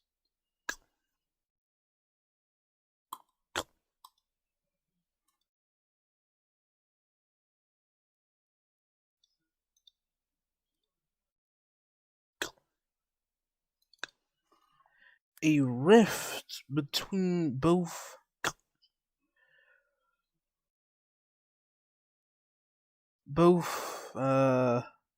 this caused a rift between both reality and fictitious material to collapse in on itself, creating a duplication of said collapse, and then squeezing this collapse down to a subatomic level. Now, such high amounts of mass would most likely tear our universe to smithereens the moment it happened to scale down to that particle level. The dimensional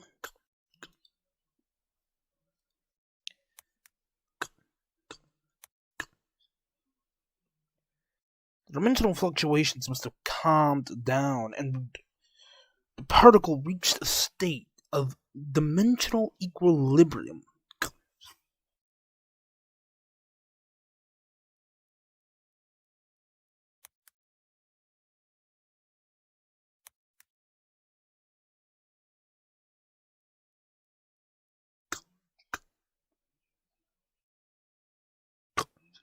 The dimensional fluctuations must have calmed down, and the particle reached a state of dimensional equilibrium. That's why we haven't perished in a black hole the size of the observable universe consuming.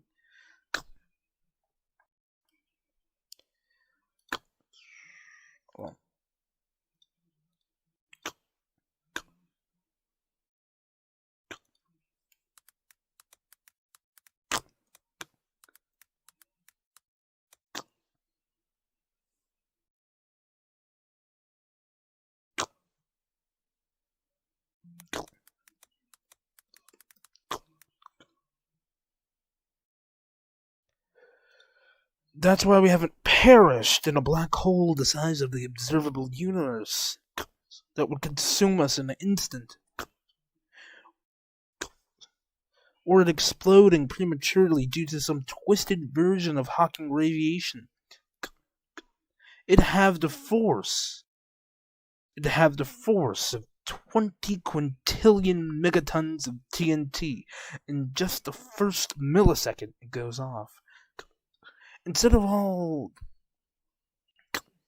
Instead of all that, matter was condensed to the size of a particle and stabilized into a particle omniverse. I doubt even Oblivion could have foreseen such an outcome from simply crossing into our existence. Again, this is a hypothesis, but a likely outcome nevertheless, based on what little we know. Now I'm going to explain to you the simply absurd scale of what we're dealing with.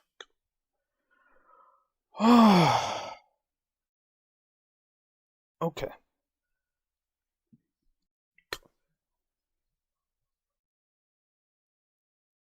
Okay, this is where I might consider adjusting the box.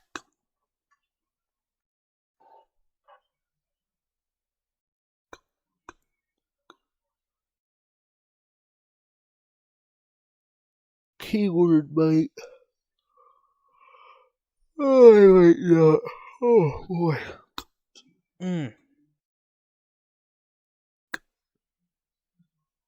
Alright.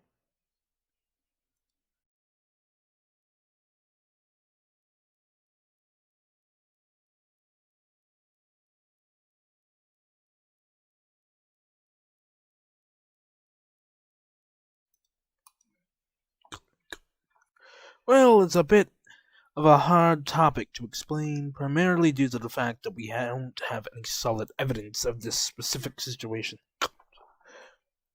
Even with my dimensional abilities, all I can give you is my hypothesis based on what seems to have occurred. When Oblivion crossed over from her realm into our existence, dimensional fluctuations must have occurred, causing anomalies in the space-time continuum. This caused a rift between both real and fictitious material to collapse in on itself, creating a duplication of said collapse, and then squeezing this collapse down to a subatomic level. Now, such high amounts of mass would most likely tear our universe to smithereens the moment it happened to scale down to that particle level. The dimensional fluctuations must have calmed, and the particle reached a state of dimensional equilibrium.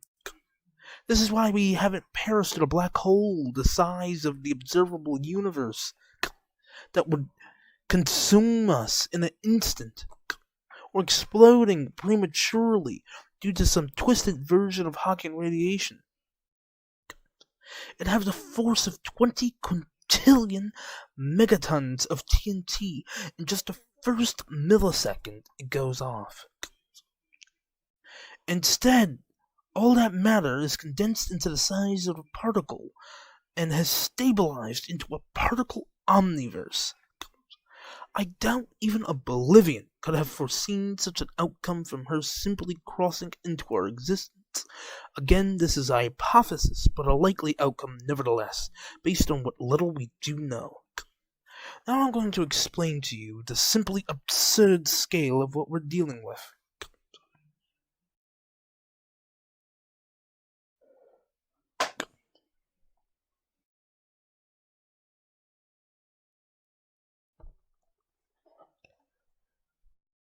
Yeah, Elizabeth, which I suppose is a good name. That might get retconned later. But not for this story. For this story, that fits.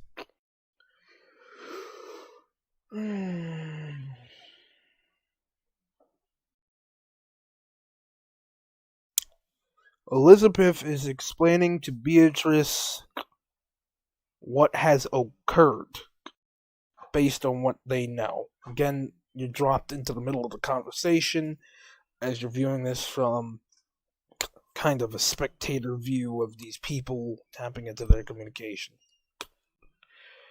And, yeah, now comes the long part where I go through all of the scale from a human to a house to a street to a suburb to a neighborhood to a village to a town to a city to a mega, what is it called again?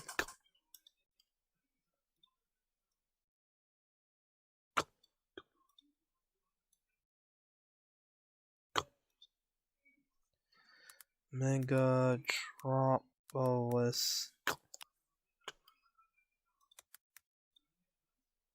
Megalopolis. Megalopolis.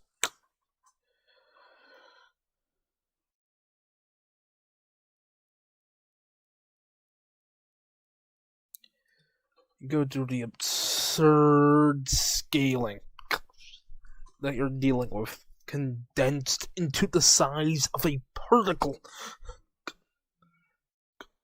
A particle. You know how small a particle is?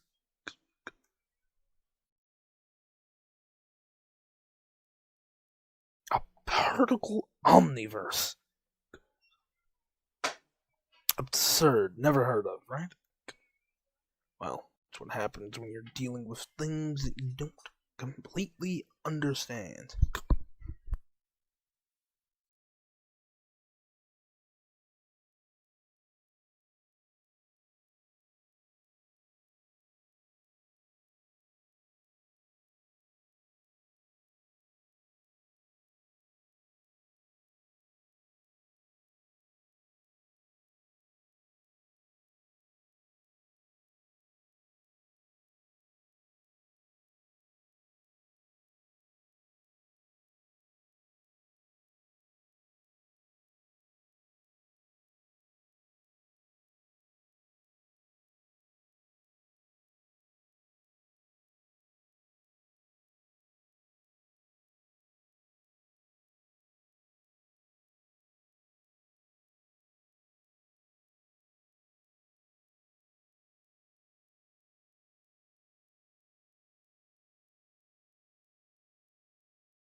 Alright, folks, I gotta think about this next part, so I'm going to, just be right back. Alright, we're back.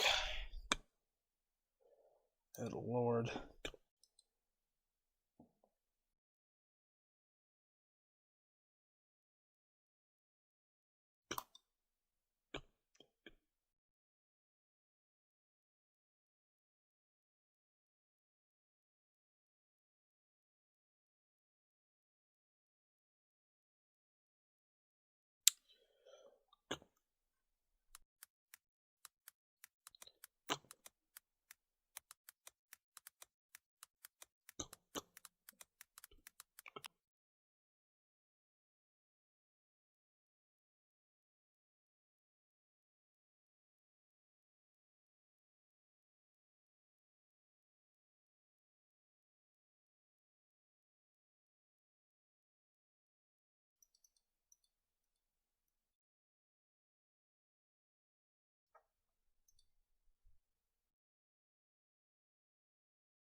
Oh, I see. Okay.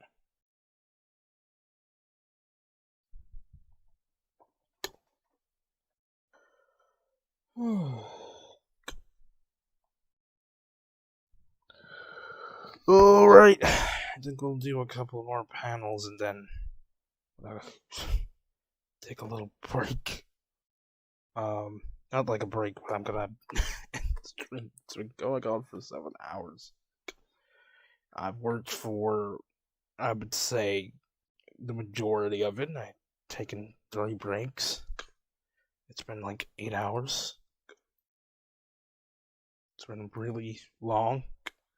We've made lots of progress.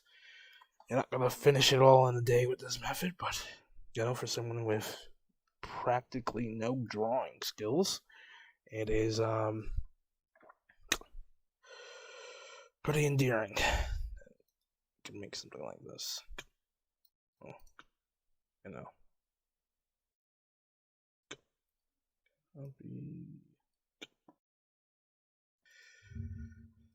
I'll just keep this over here for later. And I'll put the image and video up. Something to watch.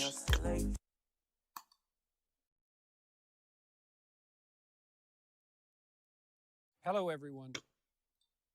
A few days ago, I penned an irritated tweet in response to one of the latest happenings on the increasingly heated culture war front. In response to the decision of an actor named Ellen Elliott Page, I am employing this awkward and impossible naming style because it is now apparently mandatory, and am probably doing it wrong nonetheless, as you're doing it wrong is the whole point of what has been made mandatory. But also, I'm trying to make a point. I've essentially been banned from Twitter as a consequence. I say banned, although technically I have been suspended. But the suspension will not be lifted unless I delete the hateful tweet in question, and I would rather die than do that. And hopefully it will not come to that, although who the hell knows in these increasingly strange days. What was it that I said that caused such a fuss? And that fuss is just beginning. And even more importantly and complexly, what exactly was it that I said that resulted in the ban? Here's the tweet in question. Oh, remember when pride was a sin? Light everywhere. Oh, and God. Ellen Page just had her breasts removed by a criminal physician. Then a link to a story that detailed out the happenings. The response from Twitter, quote, violating our rules against hateful conduct. You may not promote violence against, threaten, or harass other people on the basis of race, ethnicity, national origin, sexual orientation, gender, gender identity, religious affiliation, age, disability, or serious disease. By clicking delete, you acknowledge that your tweet violated the Twitter rules. Delete. If you think we've made a mistake, submit an appeal to us. Please note that should you do so, your account will remain locked while we review your appeal. Let's take this apart. First, it is clearly the case that I did not promote violence against or threaten anyone with my missive. So that leaves the arguably lesser sin of harass. Let's assume, since I wasn't informed, that that was the crime. And further, harassment on the basis of so-called gender identity, since Twitter did not do me the favor of actually specifying my crime, and there are many possibilities on that front. We unfortunately have to guess at why this has occurred, and that's actually a big problem in and of itself, and also indicative of the utter carelessness of the Twitter organization with regard to the propriety of its own censorial actions. I should at least know exactly what I did wrong if I am required to acknowledge that my tweet violated the Twitter rules. What rules, you sons of bitches? Exactly. Precisely. Because such things matter when the accusations start flying. So what did I say that might constitute harassment? Well, many things, hypothetically. Let's begin with, remember when pride was a sin? Although that is merely a factual statement, because under the old rules, applicable even a decade ago, pride was a sin and had been recognized as perhaps the cardinal sin for thousands of years previously. It still might be regarded as unacceptable to the woke authoritarian moralists who now insist, for example, that we celebrate Pride Month, not hour or day or week, but month, and who have literally called it Pride Month instead of LGBT plus month or whatever else alphabet acronym which is currently insisted upon as the only acceptable enlightened terminology. I don't regard pride as a virtue. It has been classically regarded as a sin. I don't see that sexual orientation or sexual desire of any sort is something to celebrate or to take pride in. And so what I said was merely a fact. Now, it's possible that I hurt someone's feelings because I pointed out that it is a pride bit hard to goes read, before, I am for example, a fall, but I don't care about that, would do it again. And also consider it my duty to warn those who are about to fall into a pit that the path they are on leads suddenly downhill. But that was probably not the reason that I was banned from Twitter, although, as I said, I am in the position of having to guess. Next phrase to interrogate. And Ellen Page. Now, why did I stop there? Because in all likelihood, it was this seemingly innocuous phrase, including the name of a well-known actress, there I'm in trouble again, that likely resulted in my ban. I committed the fatal crime of what has come to be known in the appalling sensorial terminology of the insane activists as dead naming, which is the act of referring to someone who has transitioned, another hated piece of jargon and slogan, by the name and by the inference, the gender, really the sex, that everyone knew them by previously, and in the case of Ellen/Elliot, that millions of people recognized and knew. So I should have either called him, her, they, Elliot, instead of Ellen, although as we will discover, that would have made it impossible for me to say what I wanted to and need to say in the remaining phrases. Not that such a problem would bother those who are objecting to my speech in the first place. The next phrase is, just had her breasts removed. This bit suffers from a very similar problem. I employed the forbidden pronoun her when Elliot, Ellen, is now to be regarded as a he or else. But there's a conundrum here, to say the least, and not just for me, although I have been banned because of it. Was Elliot/Ellen a she or a he, or Ellen or Elliot, when she or he or they, that's Elliot or Elian, by the way, had his or her or their breasts removed? If he or she was a he, then why was it necessary to have the mastectomy? And how could those I am writing to make sense of what I was saying if it was his breasts that were removed? Were those male breasts or female breasts that were removed? If they were male breasts, then why were they removed? If they were female breasts and had therefore become objectionable to the degree that surgery generally reserved for cancer treatment was required, was morally obligatory, then wasn't Elliot still Ellen and he still she? How could I possibly have written that sentence in any sensible manner whatsoever, while simultaneously making my point understandably and not breaking Twitter rules against so-called hateful conduct? Okay.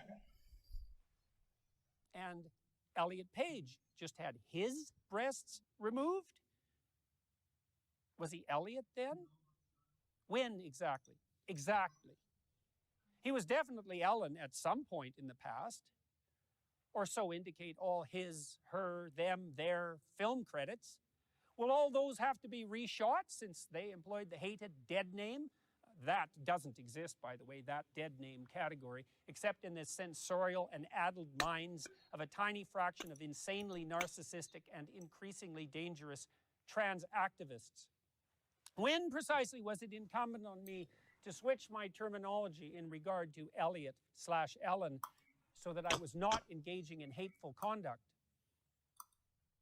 And how can I describe the fact that someone who was once a woman, and really still is, had her breasts cut off because she, what is he, this? they, their, them had fallen prey to a viciously harmful fad without using the appropriate sex-linked pronoun and the real name of the real person to whom this was really done with his, her, their voluntary but unfortunate acquiescence? And so it was impossible to communicate what had happened Oh, to my you audience sick. without apparently running afoul of the impossible and absurd rules that now You really just hypothetically tricked govern me like morality that. itself in the days Wow. of the degenerated postmodern and This Marxist software ethos that we is must cunning still, as hell, no matter I'll tell you how that. impossible it is, abide by or else. And you might object, Ellen/Elliot is an adult, 30-something, and fully capable of making up his, her, their own mind about such things, and she, he, they are welcome from the liberal and the libertarian position to go to hell in a handbasket as she, he, they see fit. And fair enough, to some degree. But I don't believe it is either merely picayune or inappropriate to point out that Ellen/Elliot, who is quite a good actor/actress, is also a ritual model for emulation, being a star with all the privileges and, let us point out, the responsibilities that go along with that. So by acquiescing to this surgery and by publicizing it, by insisting upon the sanctity and the moral virtue of his, her, their new, expensive, dangerous, and medically enhanced identity, and by participating in the whole identity charade, Ellen/Elliot has undoubtedly, with his, her, their so-called courage, and remember the White House itself has tweeted out every indication of believing in the courage of those who transition, enticed many a poor, confused adolescent, girl most likely, to blame her emergent pubescent self-consciousness, confusion, and discomfort on being born in the wrong body and believing that the courageous, self-affirming, and morally admirable route is hormonal treatment, sterilization, subjugation to a lifetime of expensive medical complication. How delightfully profitable is that? And misery. And I believe firmly that Ellen/Elliot, or whatever the hell her name or his name is, bears moral culpability for that. All right. And finally, with regard to the final phrase, criminal physician, I must say that I've had some post-coital, so to speak, regrets about that phrase. It is clearly the case that the surgical operation performed by the butchers who butchered Elliot/Ellen was legal. So, was it criminal or not? Were the operations undertaken by the fascist physicians who carried out the Nazi medical experiments legal? Yes, under the laws of the time. But were they criminal? I'll leave that question up to you to answer. And further, perhaps it might be objected, what about the damage done by hypothetically leaving those confused about their identity to dwell in their confusion? Aren't we morally obliged to intervene? And I would say, no.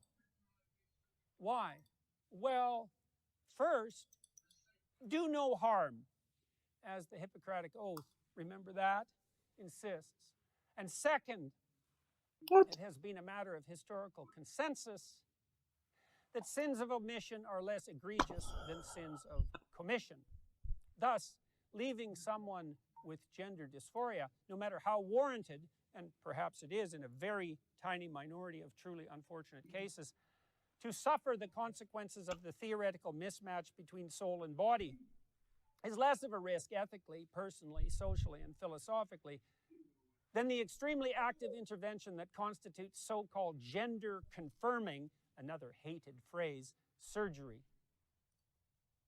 I might also point out that the trans surgery enterprise is now a $300 million per annum growth industry, rate of projected expansion, 15% per year, projected increase by 2027 to $750 million per year. An expanding enterprise in a time of global uncertainty. Time to invest, both in the requisite surgical skills and perhaps in any industry associated with this vicious and unconscionable fad, primarily entangling, as such things so often do. All right, so we'll cut that in half. Put the other half Is that in there. a concern? Intersectionalists? Not when push comes to shove, or ideology to scalpel. Is that not a true moral hazard? And I'm not taking down that tweet or acknowledging that my tweet violated the Twitter rules. Up yours, woke moralists. We'll see who cancels who. Twitter's a rat hole in the final analysis, and I have probably contributed to that while trying to use, understand, and master that horrible, toxic platform.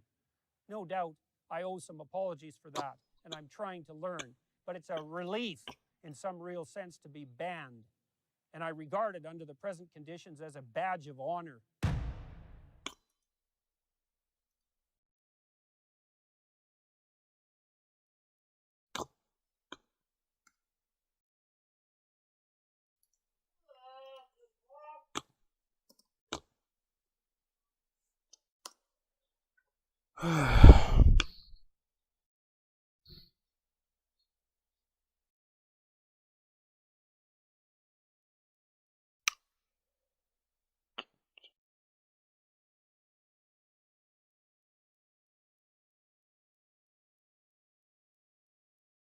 Stuff is dead, and then there's always one extra blaster shot sound effect. On watching this back during editing, I realised it's not just a sound effect, it's a muzzle flash as well. Watch the blaster on my hip.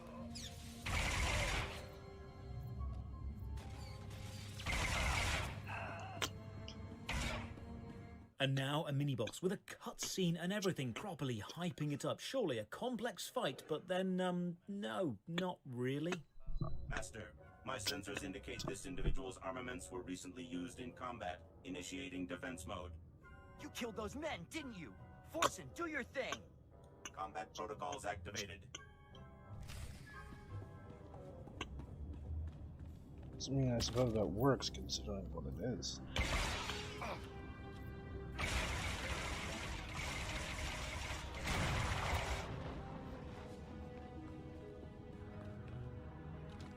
Honestly, I expected more from a firefight with a cutscene introduction. Escape the compound and discover my AoE blaster attack is actually really good. Okay, this is my go-to plan for basically everything from now on. Hide behind my little wall and just blast everything. Get back to the smuggler base, find a girl being bullied, so do what any upstanding citizen would do and flirt with her, then kill everyone else, and then go and find her to accept her thanks, and she's gone. The minimap shows she's here. Has she despawned? Okay, this is something we need to address.